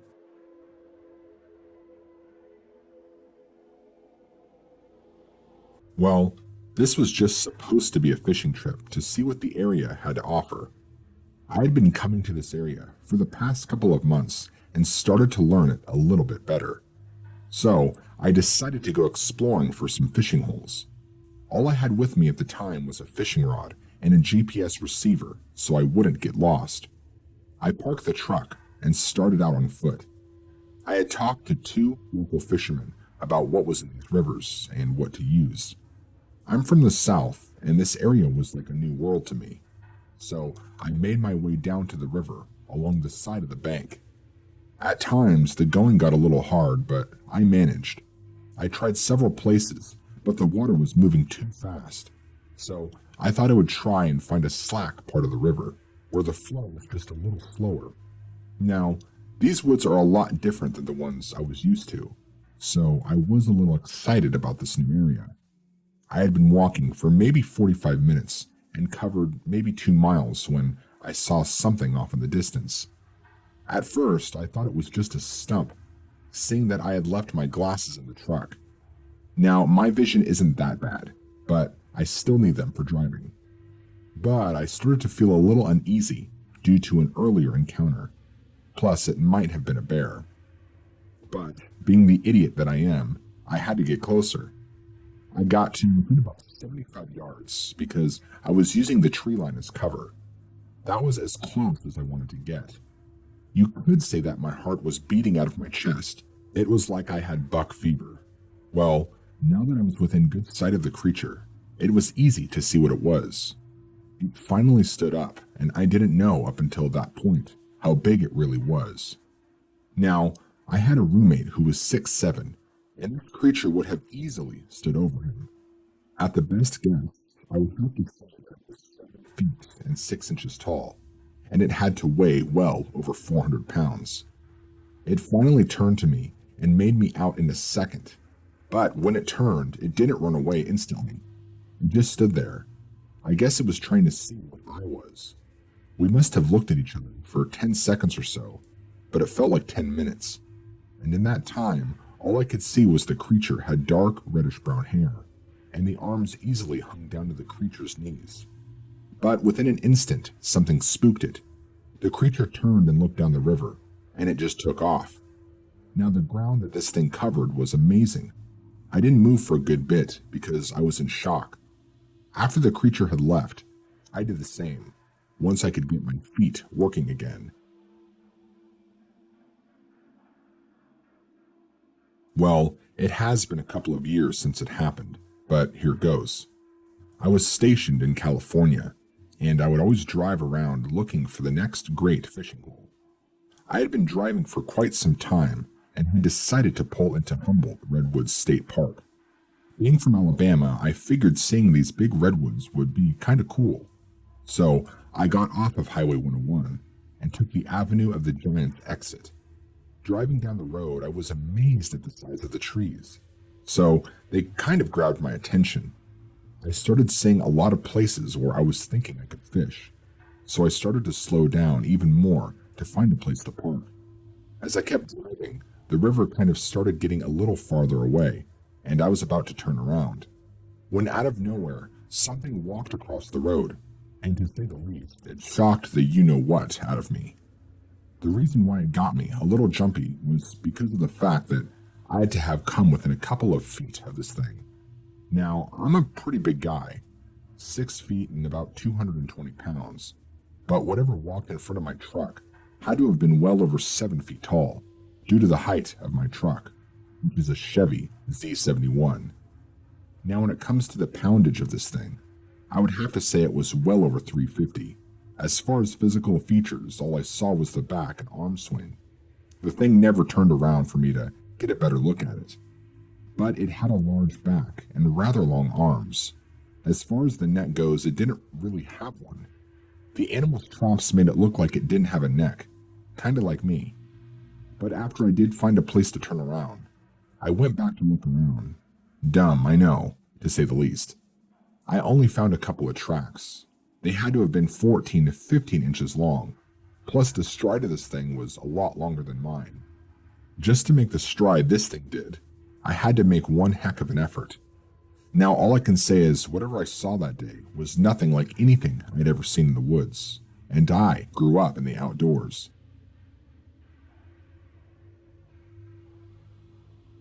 During the weekend of May 26th and 27th, I was conducting a sound survey project with 3 other people near the town of Johnson and the Klamath River. This area we were in had a sighting last year, around the month of July. The place where we decided to set up was a recent clear cut that ran along the hillside. It was about 1,000 feet wide and 1,200 feet long. On the edges were fir and oak trees that developed a thick cover. Running the width and centered in the clear cut was a dirt road that the local people and loggers used on a daily basis. It also provided us with a place to park and set up our sound equipment. It also became base for our team. From our base, looking down into the valley, about 2 miles, we could see the town of Johnson. From our point, we were about 1,500 feet above the river and town. Just prior to dusk, I had 2 members climb to the top of the clear cut, about 150 feet in elevation, and about 300 feet away from the base. I did this so if anything was to come closer to our base camp, they would have the best field of vision, and with their night vision device would be able to determine what it was. We also had 2-way portable radios for the upper lookout and base. Manny and myself continued to set up the equipment and waited until nightfall. Because I was scheduled to participate at 10 p.m. in a live broadcast with Jeff Red's sightings program, I was ensuring that my bag cell phone was working properly. All the equipment checked out other than the phone worked but had some static in the line. At 9:40, we started the broadcast. The sound traveled very well and seemed to echo forever. The location we were at easily helped the sound to travel well over 5 miles from valley to the top and saddle. It covered a very large area. Very happy with the sound, we continued to broadcast a few more times before the sightings show started. It was almost 10 p.m. when the phone rang. It was the sightings show. The show went fine for the first few minutes, but the static was getting horrendous, cutting Jeff off completely at times. About 10 minutes into the show, Jeff asked me to try and find another location where the reception might be a little better. A commercial was playing at the time, so I quickly contacted the upper team and Manny and told them that I had to move. I started my vehicle and drove about 600 feet towards the tree line. I reconnected to the show and was relieved that it was a better connection. I was in this new location less than 15 feet to the tree line, with visibility not over 5 feet into the trees. I was parked for a few minutes and heard what I thought was a bear charging me. I am in a convertible with the window down, not much protection in anyone's mind. I looked for my revolver and it was gone. I must have forgot it with Manny when I was in a hurry to get into a better location. I sat there for a second, and again I heard this charging that sounded like a few feet away from me. This time, I started my car and got on the radio and told the upper team that I was moving out because of something charging me in the bush. Manny didn't have a radio, as we were together at base camp and had to share two, one for base and one for the upper team. I asked the upper team, "Do you see anything?" And they replied no. I decided to wait it out, as this thing could expose itself to me, although I just realized that my camera was also with Manny. The show continued on, and I would hear footfalls, breaking branches, and at least one grunt growl. I kept asking the upper team if they could see anything, and they kept saying no. I at least had a flashlight, but didn't want to use it in fear that I would scare whatever it was. Obviously, I was becoming very concerned for my safety, not knowing what it was, but I remained there on a chance I might be able to see a Bigfoot, or at least see something. I heard the charging again and again, and finally a crackle in the radio. "John, it's looking right at you. Can't you see it? It's about 25 feet away. That bastard is huge." My heart started pounding fast, and trying to carry on with this live program without sounding distracted was even harder. The other upper team member confirmed what they were looking at. It was something that was at least 8 feet tall, with shoulders that were 4 feet across. As I sat in my car, cell phone to one ear and the other to the forest, I could hear it charge again, and that's when they would say it went back into the trees. This happened several times. This sighting went on for several minutes, with the Squatch looking at me by moving its body from side to side, trying to get a better look through the trees and brush. It was also observing, moving its arms in a quick motion, as if signaling to others. This whole incident from first charge heard to the last tree branch breaking lasted about 30 minutes. It was by far one of the most intense moments in my life. That next day, we did search the area and found the soil disturbed where the Squatch was spotted. Due to the soil condition, it did not allow any prints to be left. Judging from a tree and stump in the area, it was determined that it was at least 8 feet tall, but closer to 9 feet.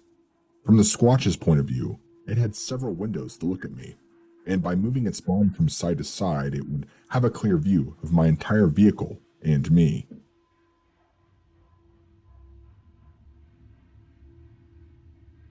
At approximately 9:30 p.m., we were in the process of setting up our second tent.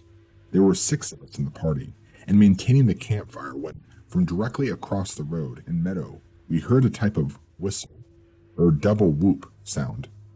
Try whistling the syllables whew, whew, and it was immediately followed by a very intense screech, which I can only compare to a bear cub in danger, combined with the intensity of a hawk shriek. One of our younger members, who's 15, insists that it sounded like a possessed woman. Now, I grew up in the mountains of Montana, and am familiar with many animals and their sounds, and have never heard anything like this in my life.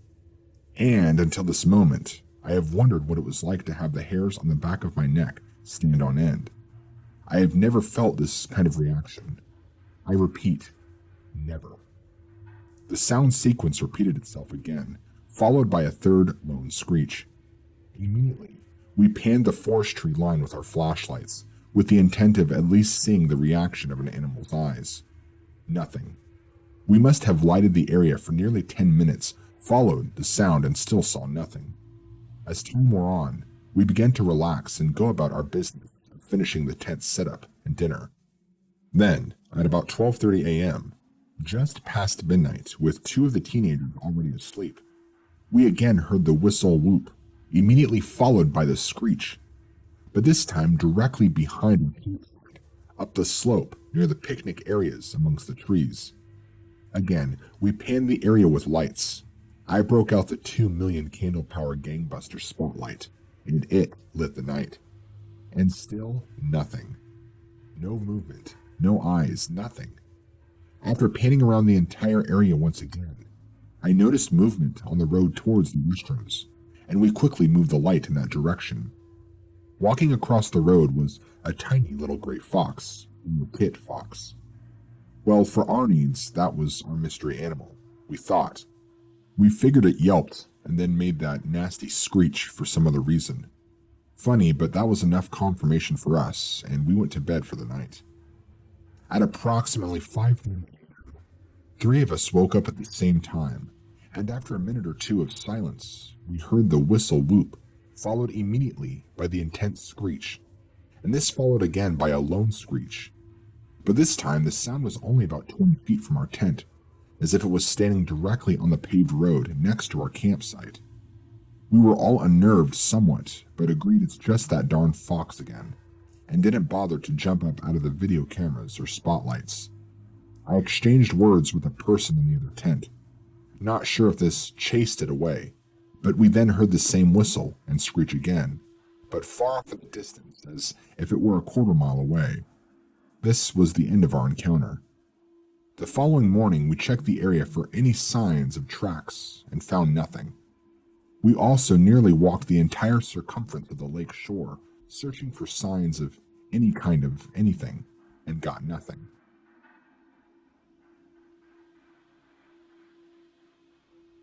We were on a long vacation from Missouri in Crescent City, California, staying at the KOA campground. This was our second night at this campground. We were camped at Site 401, way back in the isolated section of the campground, far from anyone. I had just finished cooking our supper on the portable propane barbecue pit, which was located on the picnic table. We both went inside to eat.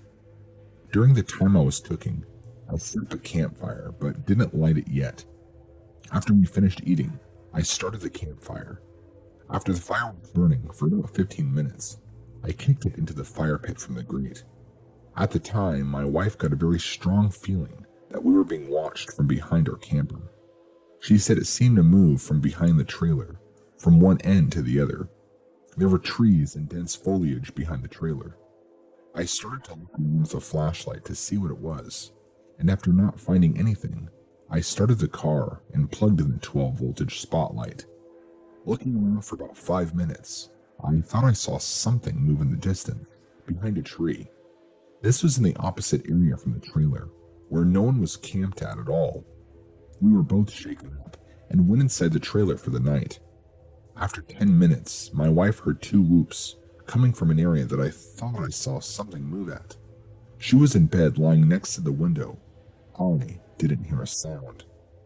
One more thing to add is that the night before we heard the dogs bark in the distance, this night it was all quiet, no dogs at all. The closest camper was about 100 feet away towards the main office. There was no smell.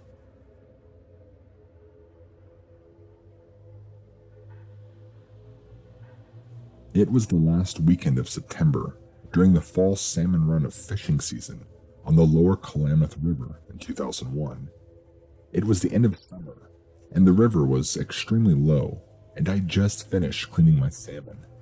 It was about 10 o'clock at night, and I drove up to the river, Blake River's bar. This is where the road ends. We were sitting in my truck with the windows down when we heard a sound that I'd never heard on the river, or anywhere for that matter. My attention was immediately taken so we could hear an extremely deep howling sound that sounded something like a whoa. I was a little freaked out because I have never heard of anything like this. I remember trying to put a body with the sound and not coming up with anything. My friend and I looked at each other and said, "What the hell is that?" The hair was raised on the back of my neck, and I felt very fearful, even though I knew the thing was across the river. We waited and didn't say anything, and within about 3 seconds, we heard the same sound again. This time it went whoa, whoa, whoa. 3 times. It was a very deep, almost like a moaning sound. Immediately after the sound stopped, I heard the same noise, except this one sounded like it was coming up from around the corner, about a half mile, and on the other side of what is called a turrup flat. This one sounded more faint, because it was coming up from the other side of the densely wooded area where the river bends. It seemed clear to us that they were calling back and forth to one another. The one on the top of the river called back only twice, and the one across the river sounded off about 4 times. This entire thing only took about 20 seconds, and then it was done. I couldn't really explain what I was thinking or feeling after they stopped, but I was very shaken and just sat there for about 30 seconds, waiting to see if there was going to be any more sounds. I turned my lights on after I thought it was over, and couldn't see anything because the fog was too dense. We were both sure there had never heard any animal like this before. Between the two of us having about 60 years of night fishing and hunting in this area, this was a first. We both talked about it and felt whatever it was that they could have come from either side of the river, because the river was so low that it would have been easy to wade across there, and there wasn't little traffic in the area. The river was also very warm, and it was also full of 30 to 50 pound salmon that were heading up the river. It was a great time to fish, if that is what they were doing.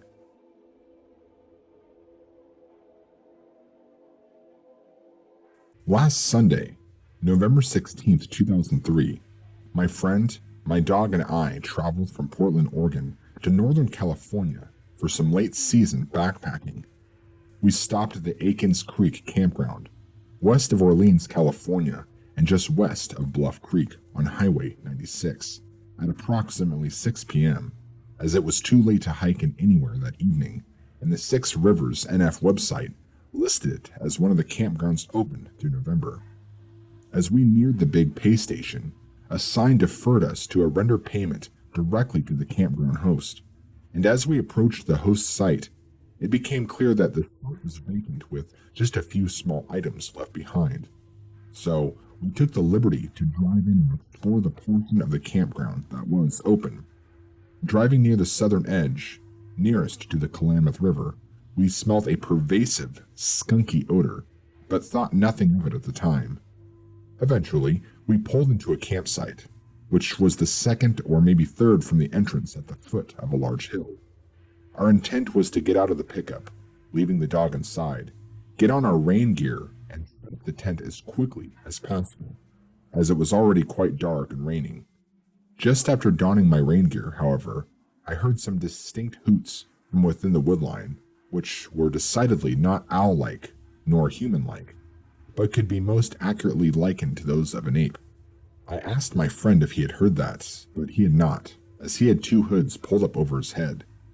I quickly scanned the woodline with my headlamp, seeing nothing out of the ordinary through the dark and rain. We began setting up the tent when I heard it again. "There," I said. "Did you hear it that time?" "No," he responded, but he did pull his hoods down.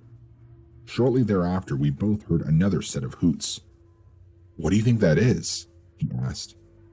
I have had casual interest in the Sasquatch phenomenon since childhood, and find its existence to be scientifically plausible. I am also quite comfortable in the wilderness, having spent much of my life in the outdoors from Alaska to Costa Rica professionally, academically, and recreationally. But I never honestly expected to experience anything firsthand with such a creature. So, being educated and reasonable, I declined to respond.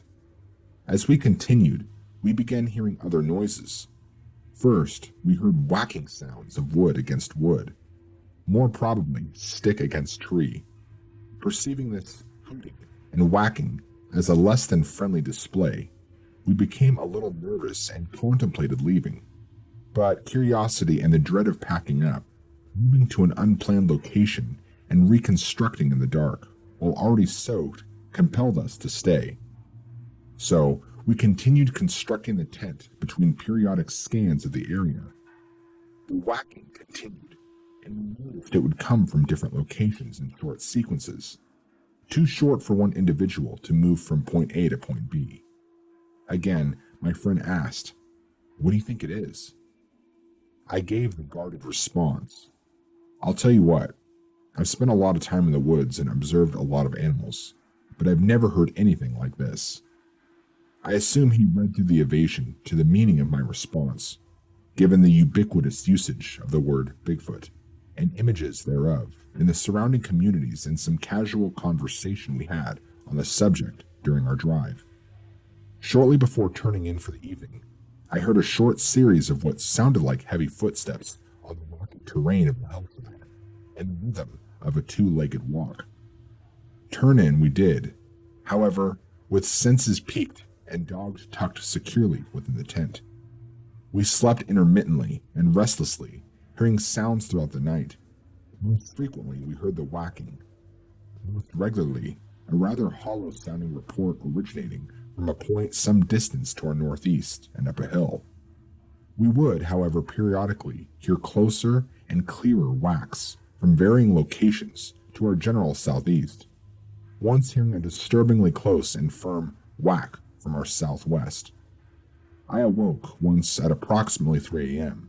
and heard a distinct single-note whistle from the general direction of the distant hollow whacking, which were again decidedly unbirdlike, yet not quite human. Soon thereafter, we were all startled upright by a crack, followed by a loud rock slide, terminating distressingly close to our location. My friend informed me he had heard 2 other smaller slides earlier that night. After all was quiet for some time, except the perpetual whacking, we eventually slumbered down again, awakening to sunlight and finally quiet surroundings.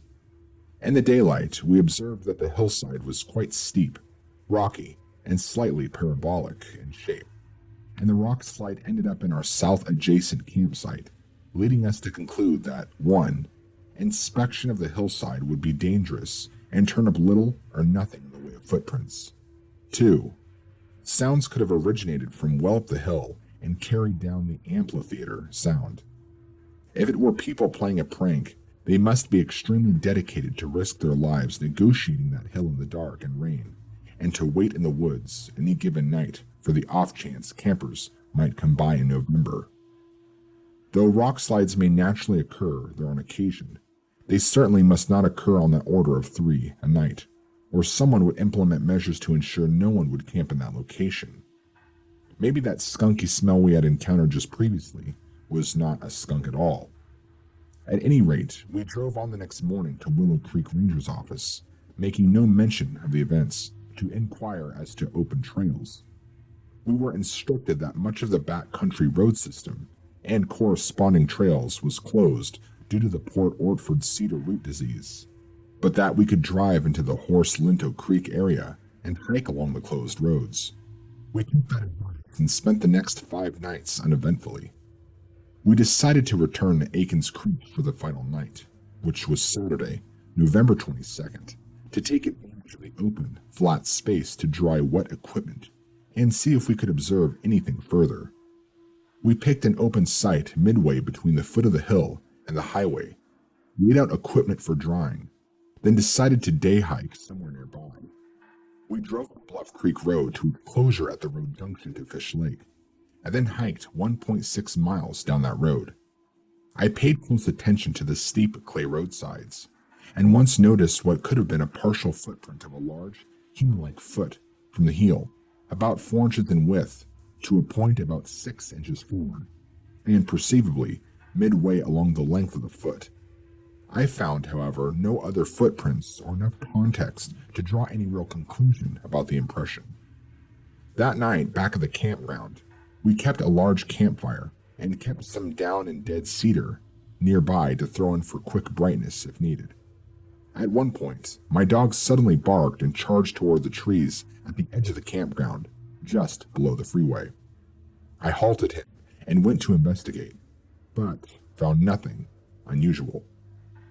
Though better prepared, we neither saw nor heard anything further that night. We returned home, however, with a new awareness.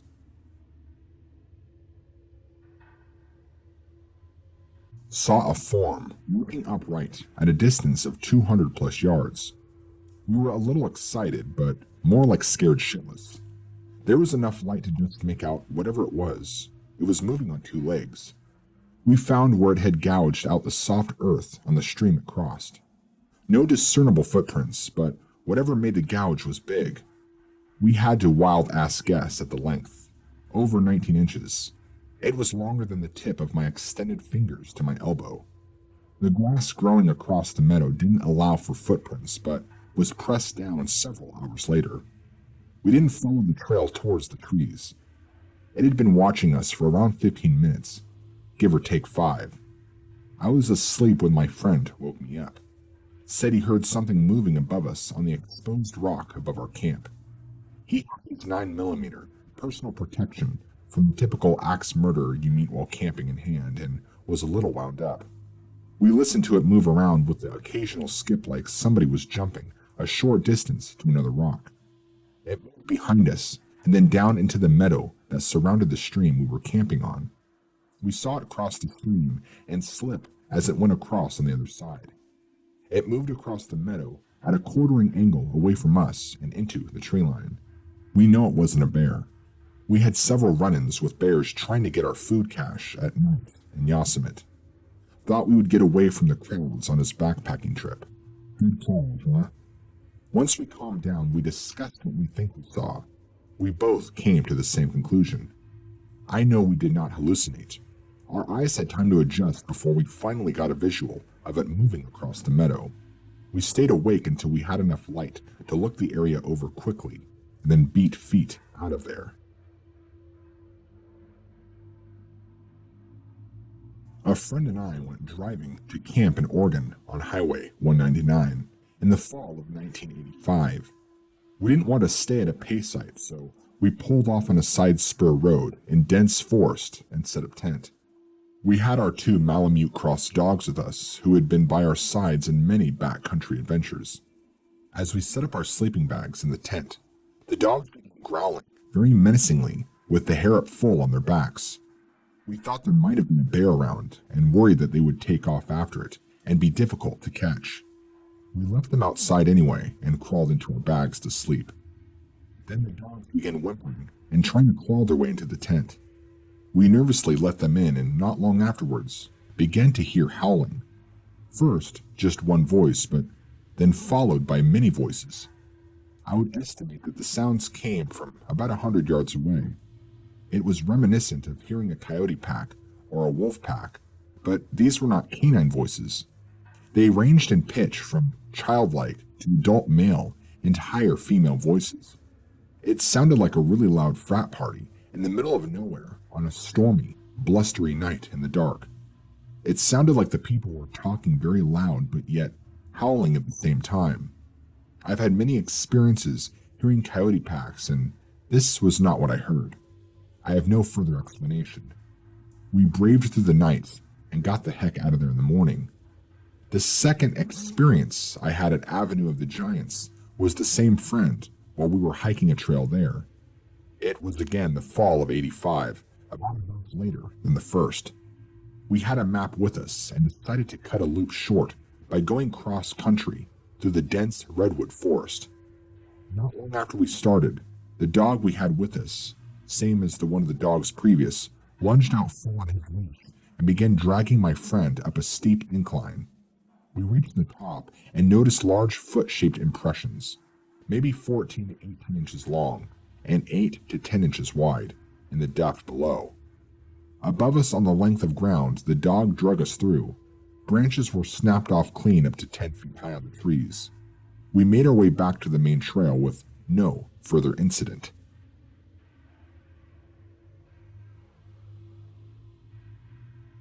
On July 5th, 2004, my brother and I went on a Sasquatch expedition to the Bluff Creek area of Humboldt County, California. The first night, we stayed at Onion Lake on Onion Mountain located on Forest Service Road 13, number 1. We spent all afternoon setting up camp, taking pictures and looking around Onion Lake for Sasquatch evidence. Around 9 p.m., just as it got dark, we heard a loud grunt roar down from a hilltop just above our camp. The grunt we heard can only be described as something exhaling a great amount of air all at once. The grunt was very loud, very rough, and only lasted for a second. My brother turned to me and said, "What the heck was that?" At that moment, a deer ran down the hill from the direction of the grunt and into our camp. Then, out of the darkness, another grunt roared to the forest from our right at a distance we thought was about 100 to 150 yards out from our camp. Then we heard a grunt that strayed out from our camp that was at least 500 yards out. Then we heard the grunt from up on top of the hill again. Then the grunt to our right answered the grunt on top of the hill.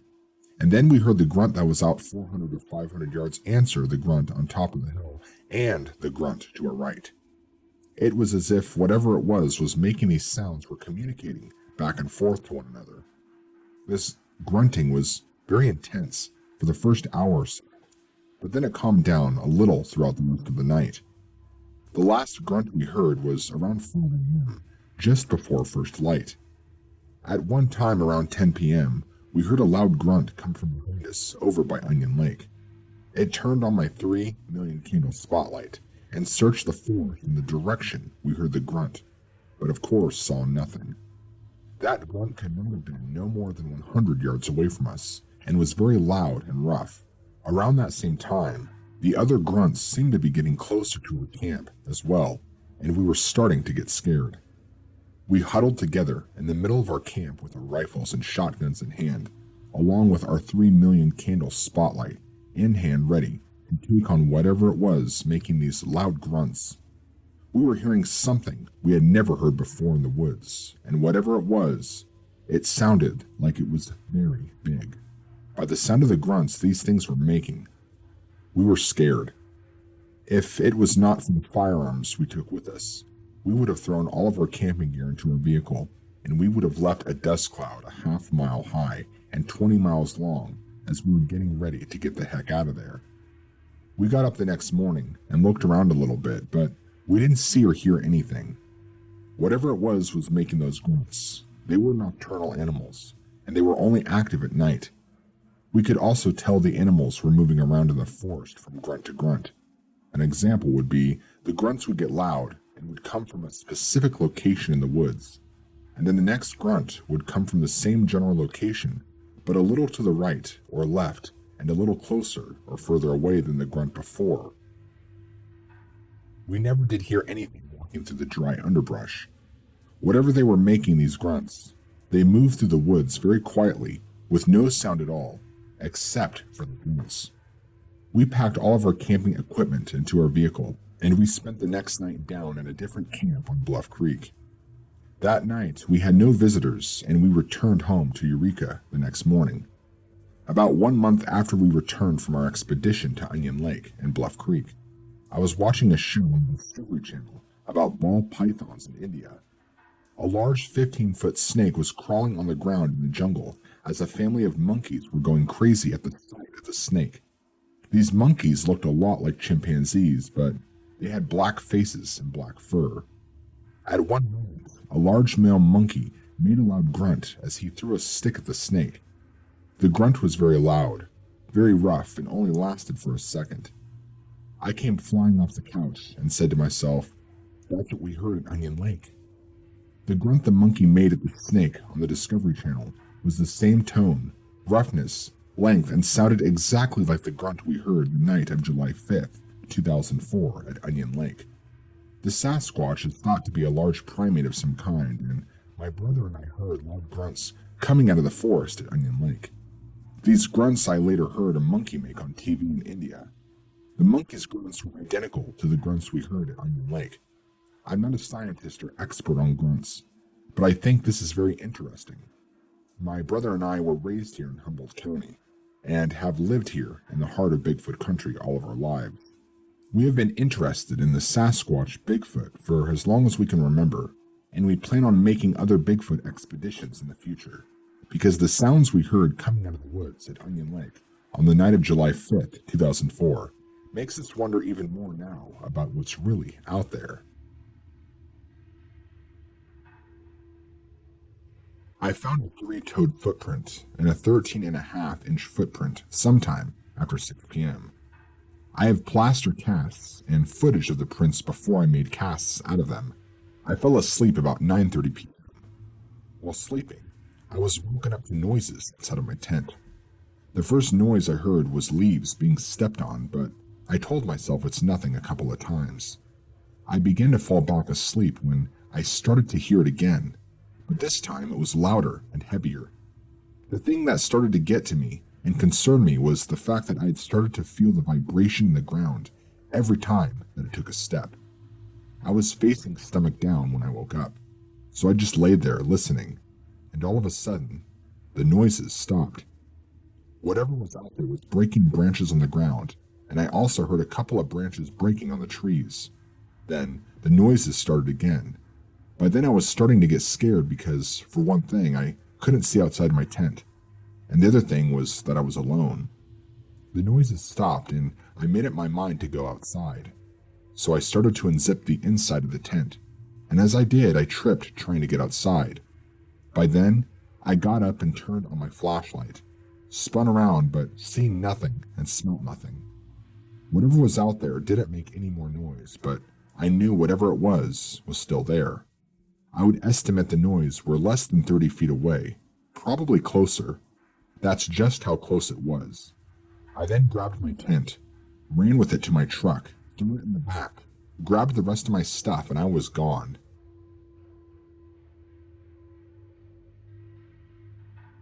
Had been riding horses with 3 other friends on the 6-hour loop trail and stopped for lunch where the outhouse is located at the one-day trail junction.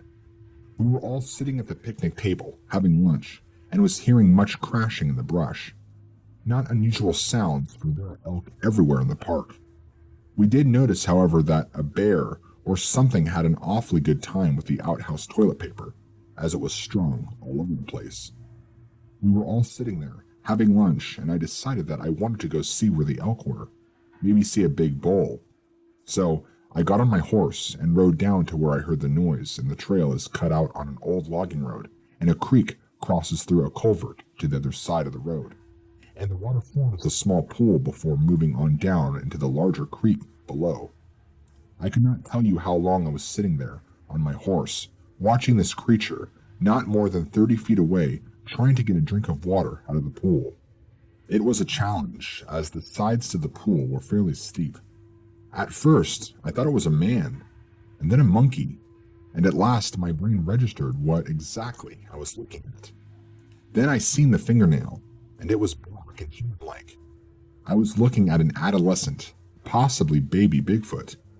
It never had a chance to turn and to look at me, as the horse I was on kept getting more and more upset the longer that I stayed there. I ran back on my horse to my friends, and told them in a stuttered manner what I had seen. Just by the way I was acting, I knew something was up, because I have been in the woods on horseback almost half of my life. They immediately followed me back to the area where I'd seen what I described as a young adolescent Bigfoot. My friends did not ever see the creature though, but they heard it as it walked away and seen the ferns moving as it rustled through them on its way down the hill to the larger creek. Never heard any sounds from him or her. My friend was going to follow, and I cautioned her, because I believed that Mom was close by. The crashing in the brush we heard was not made by the adolescent-looking creature. It was made by something much larger.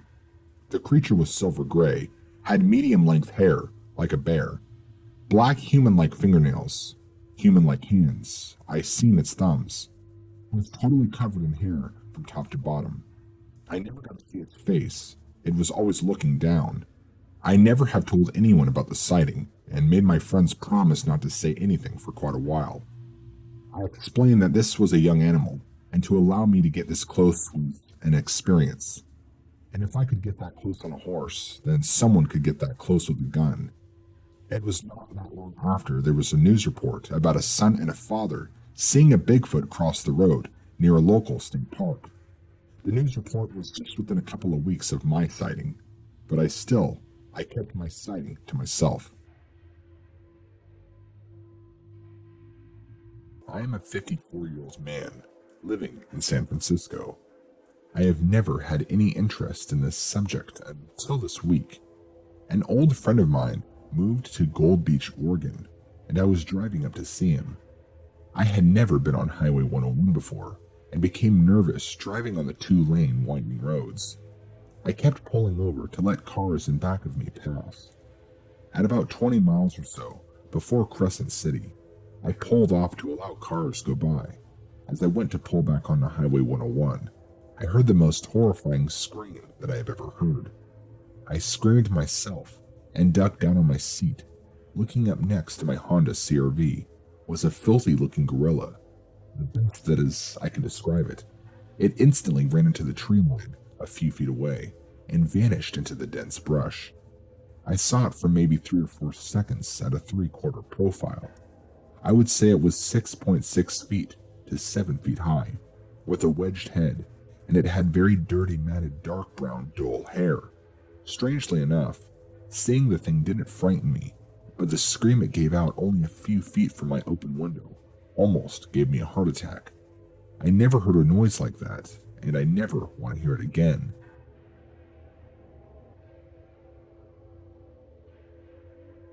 As a young person, I vaguely remember hearing something about a creature called Bigfoot. I suppose I thought he was something the Indians had conjured up. That is how others seem to think. Then, approximately 8 years ago, my sister gave me a book to read during a visit to Florida. I think it was called Mysteries of the Unexplained. I found it to be an interesting book, especially the story about a creature called Bigfoot. I don't remember the details, however, I do remember thinking that there is much more to this so-called myth than meets the eye. Sometime later, I saw the famous Patterson film, a film of a large, heavy, hairy, bipedal subject, quickly walking away from a startled cameraman and his horse. My curiosity at this point had me wanting to find out for myself what the truth was exactly. Was this creature real, or just a never-ending series of hoaxes and grossly exaggerated stories? I was in no position at the time to set out on an expedition, so I promised myself and a few close friends that someday I would head to the northwest corner of the United States, the reported home of this creature, and answer the question for myself. Years later, the opportunity finally presented itself. I started purchasing enough supplies for a 30-day solo expedition into the Northwest. Having recently read 3 books on the subject of Bigfoot, I thought my best bets were either Washington State, Oregon, Northern California, or Idaho. Sightings were consistent in and around large forests of these states. While purchasing supplies, I picked up the August issue of a camping magazine that, as it turned out, contained an article about backpacking in Northern California. The article stated that you are more likely to see Bigfoot in the forest of this region than another human being. I took the article seriously. Northern Cali, here I come. At this point, I had read enough material to have a plan that I was confident would bring me face to face with one of these creatures. My plan was to not go after one. It was to give one the opportunity to come to me. I just had to put myself in its backyard. As I made my way into the northwest corner of the state, I realized that I wasn't going in for a casual stroll through a forest. This forest was thick with undergrowth and either going almost straight up or straight down. 1 week into my hike into the backcountry, I decided to change my plan. After reflecting on conversations I'd had with the locals, I decided to turn around and head for an area about 25 miles from where I was now standing. The people that had talked openly with me about Bigfoot activity all mentioned geographical locations that were in the general vicinity. They also said that there hadn't been any activity there in the past 10 or so years. After making my way to this new location, I met a man that had lived there for the past 30 years. He said pretty much the same thing everybody else said. I had come to the right place, but I was about 10 years too late. He then pointed to a spot on my map that, the best of his recollection, was an area with many footprints and supposed sightings that had been reported over a decade ago. That would be my final destination.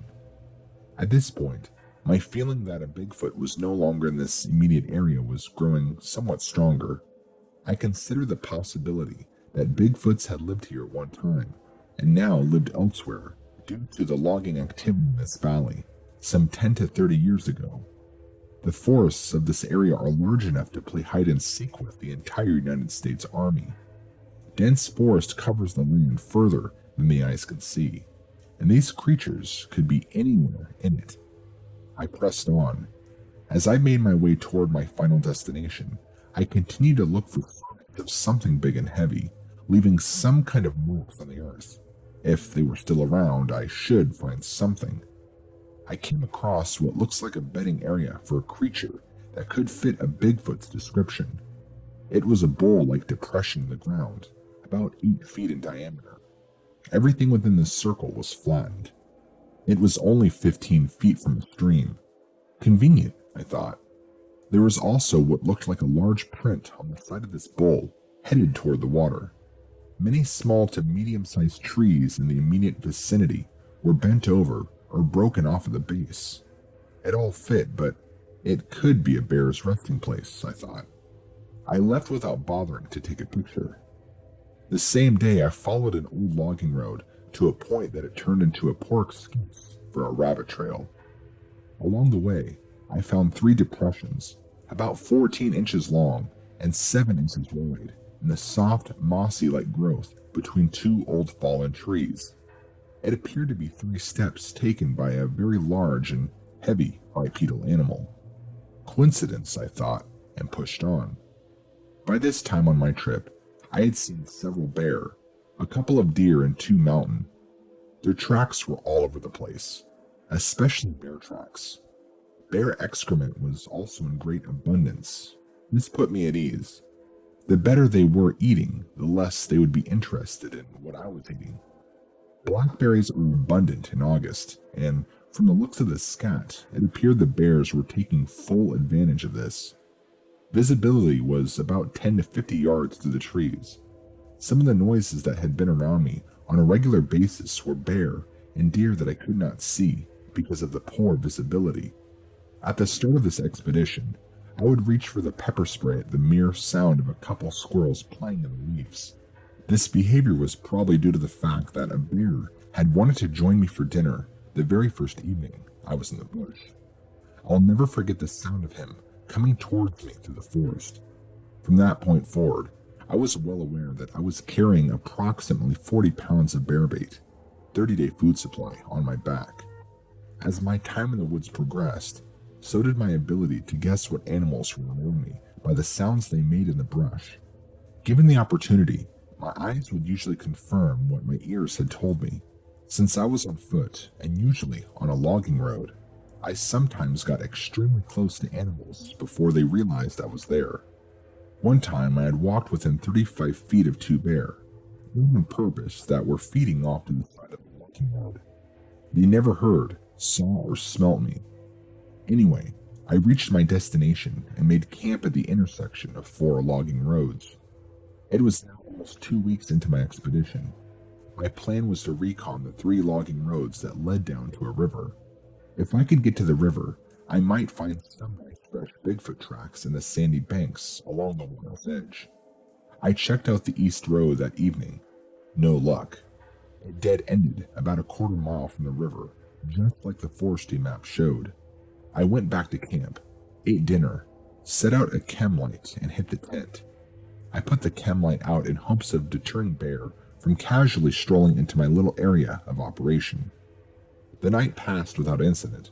I slept like a log. How appropriate. The next morning I checked out the north road. Success. It led right down to a nice open field next to the river. The map I was given by the National Forest Service showed it to be dead-end about half a mile short. I'm glad I checked it out. I thoroughly checked the southern bank of the river. No tracks. The northern bank was covered with heavy growth, and therefore I did not plan on crossing to check it out. No tracks, and I was sure this was the place that had stirred up much of the controversy some 10 to 30 years ago. As I stood in the field and looked back towards the forest, I decided to check all around the field. I started at the west end. Almost immediately after starting this new search pattern, I came across a depression, similar to the ones I had recently seen but didn't pay too much attention to. Again, there was no detail because of the type of ground. It was a bigger and deeper depression than I thought a man or bear could ever make. I looked further, and there was one other one, and then another. This time, I was sure these were tracks because there were about 7 of them, strung together in the pattern of a natural bipedal walk. I walked in the tracks. The bottom of the depressions were very hard, as though something of great weight had made them last time this ground was wet. The distance between the steps was not extraordinary, at an average of about 3 feet apart. I lost the track momentarily over hard ground and then found it again. It was a consistent track. I figured I was tracking him. I say him when all actuality it may be a her. The opposite direction he was walking, judging from the shape of the tracks. It was now time for something to happen that I had never considered or read about in any book. I followed the tracks through a soft section of ground to the base of a 50-foot tall pine tree. At the base of the pine tree was an area of ground that looked as though it had been trampled down repeatedly by this same heavy creature. It was at that very instant that I realized he had been leaning against a tree. Then it occurred to me that if he was leaning against this bark and sap-covered tree, there must be hair stuck to it. I moved my face closer, and there it was. From a level of about 3 to 6 feet off the ground, hair was stuck in crevices and tree sap. I collected some samples and then stood in the same place that this creature had stood, with my back against the tree. I couldn't help but notice the nice view of the open field next to the river he might have enjoyed while standing in that position. The surface of my back from my buttocks to the area between my shoulder blades naturally was against the tree. If this creature did not put his head against the tree, as I did not do, then I guessed that I was about 2 feet shorter than the Bigfoot that had rested against this tree. I am 5'10". After collecting the hair samples from the tree, I continued to track. I had only gone another 20 yards when I found a similar trampled down area at the base of another pine. This pine, however, was much younger, and the top had been broken off at a height of about 6 feet. The top was lying off to the side. As I looked closer, I noticed that all of the branches on the side of the tree directly over the trampled down area were either bent back and to the side or broken off entirely. Hair was all over this tree as well. This creature wasn't really resting against the tree. He was scratching his back. I continued the track and only gone about another 15 or so feet when I found another young pine that was in the same condition as the one I had just inspected. The top had been broken off at about 6 foot level also. More broken and bent branches, with the telltale hair stuck in the bark and sap. This creature had a definite itch. Since I was tracking him backwards, I guessed that he must have tried to rid himself of this itch on the 2 small trees. They probably weren't sturdy enough to satisfy him, so he made his way over to the large pine and finished the job. The tops of the small pines that I found lying on the ground still had a small percentage of green needles, with the majority looking brown and dying. I don't know enough about trees to make an educated guess as to how long the tops had been broken off. I ventured to guess that it was no longer than a month before I stood in the very same spot. Wow, he had been through here quite recently, I thought to myself. For some reason, I thought he had just been passing through and was no longer in the area. He had been here, but was long gone into another valley. Looking back, I am not quite sure I didn't think he was still around. Maybe it was because I wasn't finding any fresh tracks. I continued tracking him for another 300 yards or so. He was about as hard to track as an elephant through a cornfield. The tracks led to the edge of a thick forest undergrowth, at which point I decided to terminate my efforts. Looking back over the area I had tracked, I realized he had stayed just inside the edge of the woodline the whole way. A smart Bigfoot, I thought.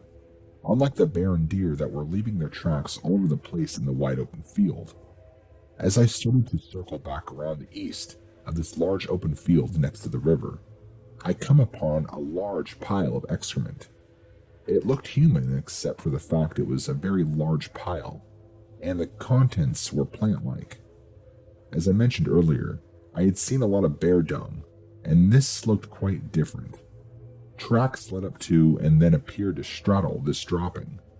Again, this was not best ground for holding a track. However, it did look as though the tracks were made by a large, heavy, bipedal Bigfoot. I collected a large sample of the excrement and put it in a plastic baggie.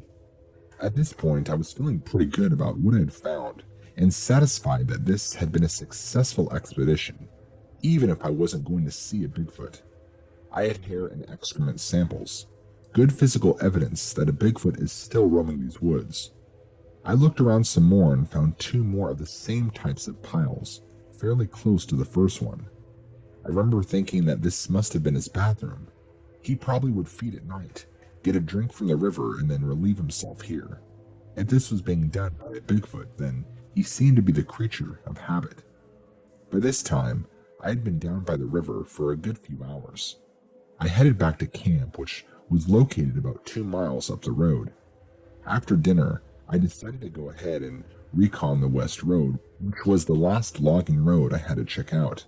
It came to a dead end, just as the east road had. As I was making my way back to camp, before the mosquitoes set in, I noticed something I did not see on my way out.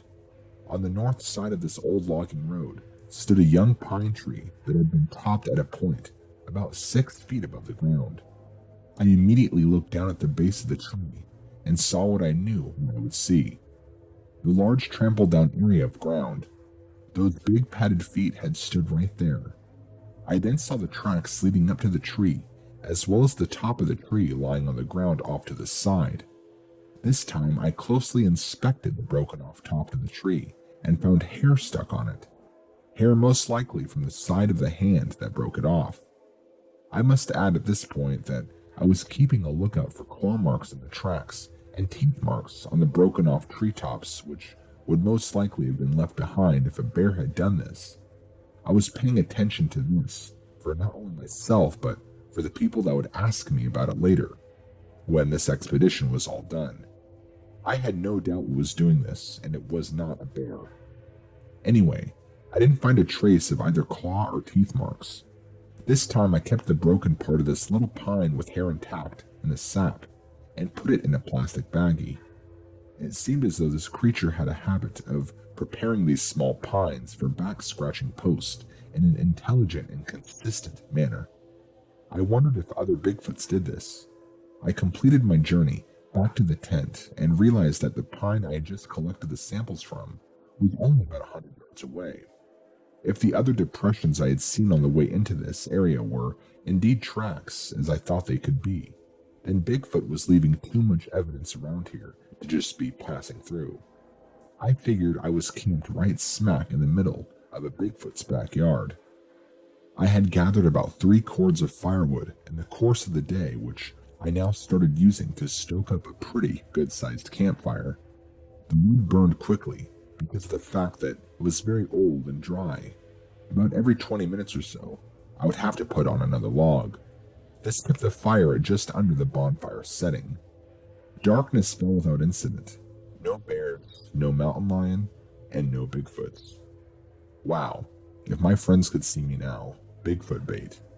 Every few minutes or so, I would look up to the west logging road, and then up the east logging road. The north and south avenues of approach were covered by a very heavy brush. I could hear a lizard coming toward me from either of those directions, so I wasn't too concerned about them. Actually, it would have to be a pretty large lizard to be heard over the snap, crackle, and pop of my campfire. I passed some time by sharpening the ends of my walking stick. I got a chuckle out of the fact that my walking stick was about 3 feet longer than the one I had started with. The further away from civilization I got, the softer and the bigger the stick I carried. Everything I had read and heard about Bigfoots told me they were not as aggressive unless shot at. Since I had no gun, that wasn't a problem. However, I did keep the pepper spray ready at all times, just in case. I also tried to stay aware of which direction the breeze was blowing, because into it, the pepper spray had a maximum effective range of only about 2 feet. I continued to look up and down the 2 logging roads. My campsite was surrounded by complete darkness. I looked at my watch. It was 11 p.m. If I didn't see anything by 1 a.m., I would hit the tent for a good night's sleep. A Bigfoot could be miles from here. Time dragged on as I occasionally looked up and down the 2 roads. I was sitting on a short log, set in an upright position at a distance of about 5 feet from the fire. My back was to the fire so that it wouldn't impede my vision as I scanned the surrounding darkness. I looked into the darkness of the west road and then looked into the darkness of the east road. That is when it happened. The hair on my back and neck stood straight up. It was the strongest instinctive reaction I have ever had in my life. I was looking directly into a pair of eyes that were looking directly at me. I didn't move a muscle. It was Bigfoot. There was no doubt in my mind that what I was looking at was not a bear, mountain lion, owl, or deer. His eyes were set wide apart and well above where I knew the ground should be. I didn't take my eyes off them. The Oma, as called by the local Indians, was watching me. Something that I had not spent much time thinking about until right at that moment was now a prime concern to me. Had anyone ever taken a shot at this creature? Did this creature, for whatever reason, hold any sort of grudge against human beings? I hope not. Actually, it was more like a quick prayer. I did not want him to direct any ill will towards me at all.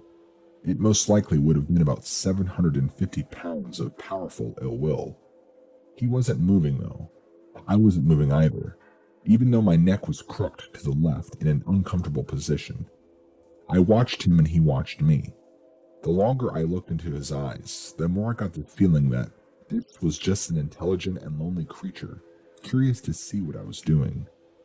I began to relax. I had a mini mag flashlight in my left hand and the pepper spray in my right. I wondered if I should shine the flashlight on him to get a look at his body. I should point out that this could have been a female, but for the sake of simplicity, I will continue to refer to the creature as he.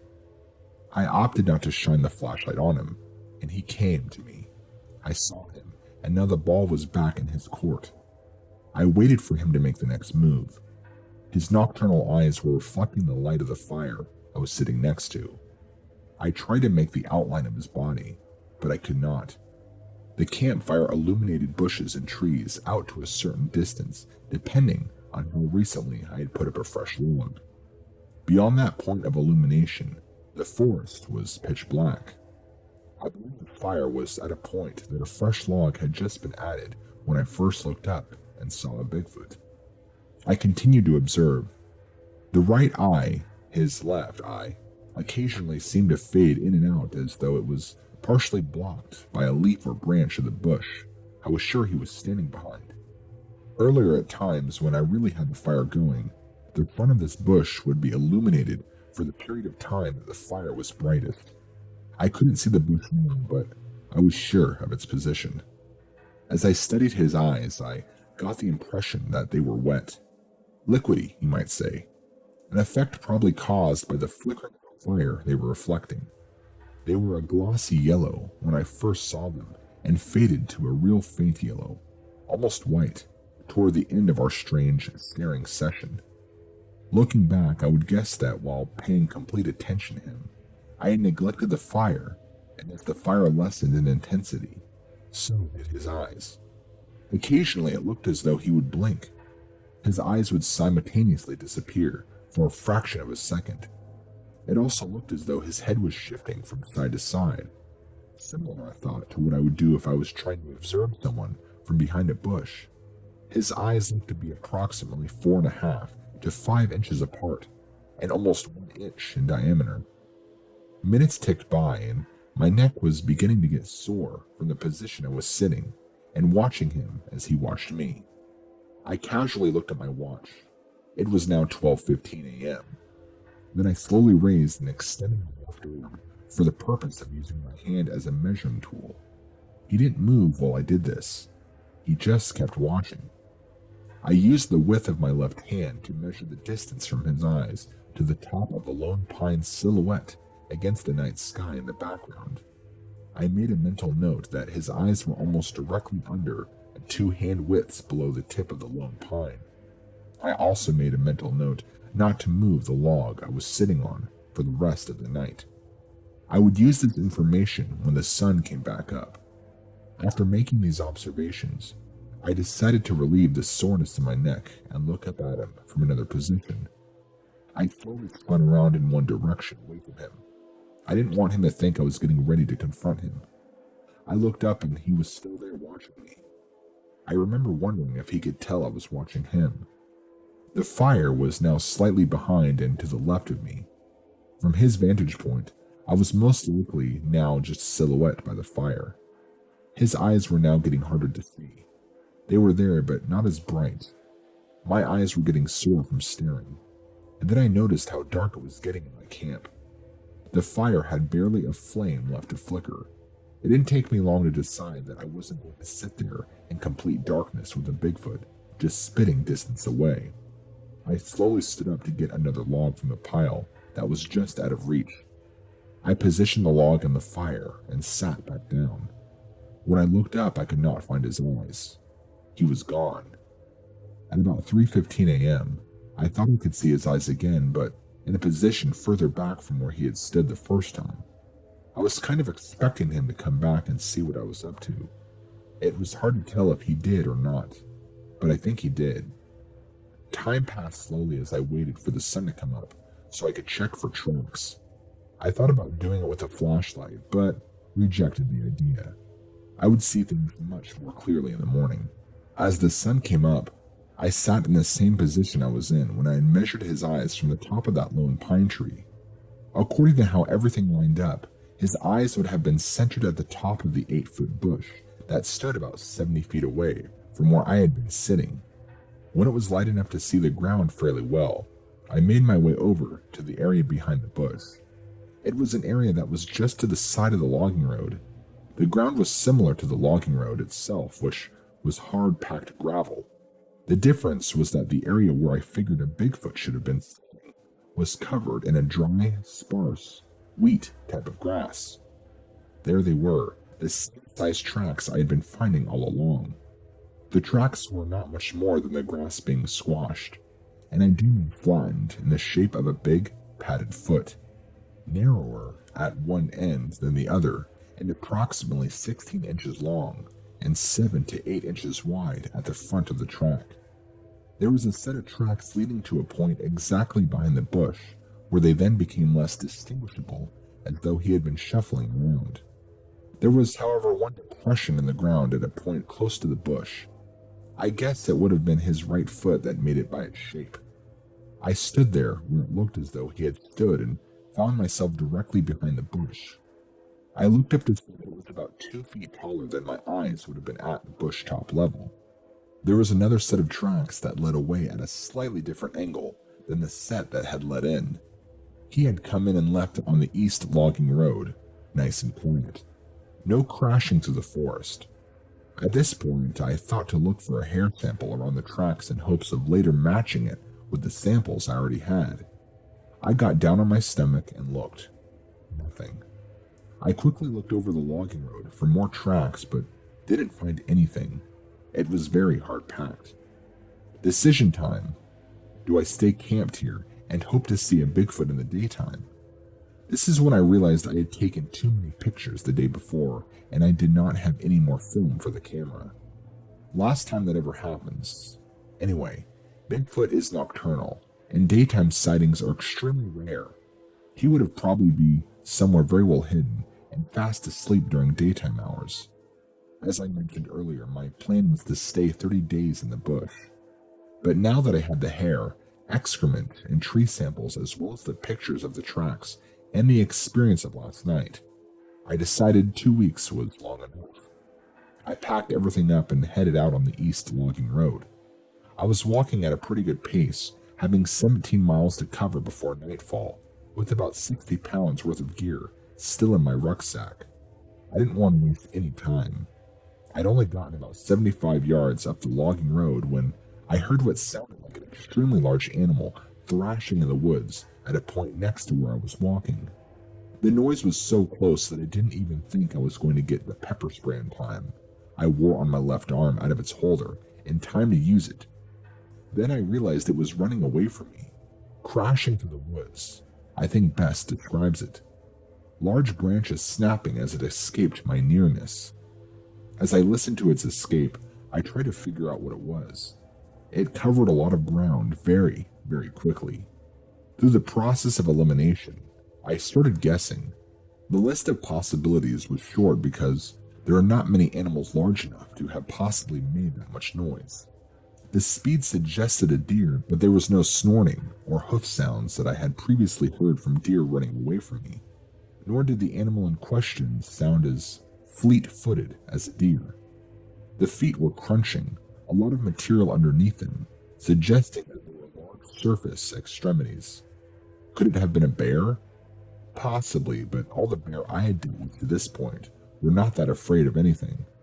The creature in question was also running away from me on the downhill side of the road, and it is my understanding that bear don't run downhill too well. Things happened very quickly, which made it hard to tell, but it also sounded as though the creature I had heard was not getting away from me, but in a four-legged gallop. There is one thing I am sure of. The noise I had heard was caused by an extremely large and powerful creature that desperately did not want to be that close to me. I will venture to guess that my old buddy had stayed pretty close to me the whole night, and may have even been watching me for the next morning. I call him that because I felt as though we had somehow bonded during my long look into his eyes that night by the campfire. I had seen his soul, and it was a kind soul. My question had been answered. This was in July of 1997. My friend and I were backpacking in the Redwood National Park, north of Eureka, on a particular trail in the national park. We started hiking at about 3 in the afternoon and hiked for a few hours. Then we walked off the trail up into a small canyon for about half a mile and made camp. We found bear tracks, started to get worried, so we hung our food from a tree. About this time, 7 o'clock, we heard the first scream. It was short and didn't repeat. We started to get a little freaked out, so we started a fire and heard nothing for the next 3 or 4 hours. Then, at about 10:30, maybe 11 p.m., the screaming started again, this time lasting for about 10 minutes. It sounded like it was about half a mile away, on one of the surrounding ridges, a very eerie wail. It didn't sound human. I know what elk, coyote, and wolf calls sound like, and this was nowhere near. Very similar to recordings I've heard of supposed Bigfoot calls. We went to bed at about 2 a.m. and left the next morning without incident.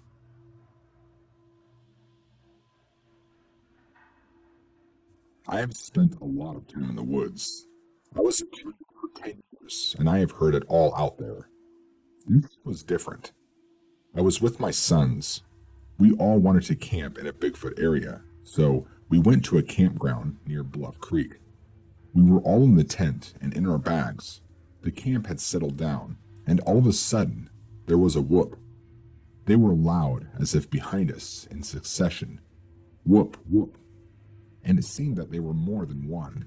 I estimate 3, one to the left of us, one behind us, and one off in the front at a distance. Also, something either took a large step or jumped off something, and it was big. The one behind us would call first, and the one off in the distance would call back. The one to the left would whoop once, but the one behind would whoop 3 times, and the others once or twice. At the start of the whoops would be almost a pucker or click sound. I figure the one behind us was the lead because he would call out and they would answer. After about 10 minutes, the lead creature started to move off with one to the left towards the other. I wanted to look up the tent, but my youngest was with me, who was 6 and was real scared because the calls were just so loud. I stayed with him and did not get to look till it was over. I found no evidence in the morning, But earlier that day, I noticed there were markings on a tree that was not made by a bear, almost as if the bark had been picked off. I have always followed this phenomenon and believed there was a possibility. This solidified everything.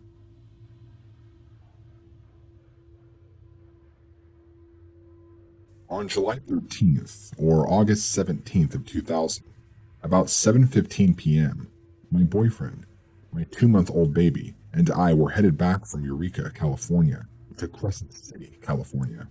Somewhere past Trinidad, and right before the lagoon, we came around the corner on a 4-lane highway. Up ahead, around 50 yards away, a tall, dark brown, almost black man with long hair all over ran full stride across the highway. His arms hung long, and the top of his neck seemed somewhat hunched over. The first thing that ran through my mind was, what's a man doing running across the road right here? I thought this because we were completely out in the middle of nowhere. Then I yelled, "That was a Bigfoot!" My boyfriend turned to me and said, "Shut up, you're playing with me." I told him that he saw it with his own eyes. By this time, we had passed the point where he ran across the road into the forest, so we stopped and turned around. We drove back to the point where we had re-entered the forest and stopped. Peering into the thick forest, it became too spooky for me, and I drove off. I noticed where and when he chose to cross the road was very unique. He waited until there were no cars except for ours, which caught him off guard, just coming around the corner, and where he crossed was flat. It was the only place throughout the woods that didn't have a little hill on either side of the highway. Some of the people I have told this to ask if it was a bear, but there is no way it could have been a bear at the speed that this thing ran.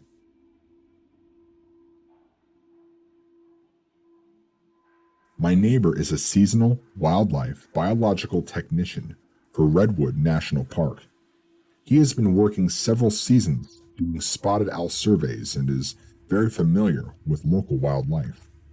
One evening just before sunset, he and his partner were walking with a cage of 6 mice that had sat in the same cage without being cleaned for 3 or 4 days, and it felt to high hell.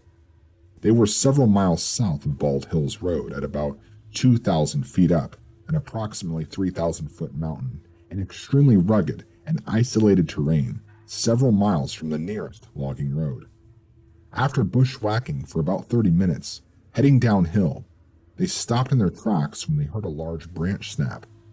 There are a lot of bears and mountain lions in the area, and they are familiar with the stalking cats. The creature was quick and agile like a cat, but sounded heavier than a bear. It also sounded like it was walking on 2 legs. They would hear it behind them, and a little later, it would be way ahead of them, sometimes on the other side of them. They figured it was crossing right behind them, and then passing them up on the other side.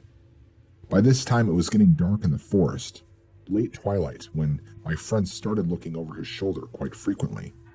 It was at this time that he saw a large dark animal dash across their trail on 2 legs. He had seen the PG film and is familiar with Sasquatch, and he says that it moved with the same motion, just much quicker. He also noted it seemed a little thinner than Patty.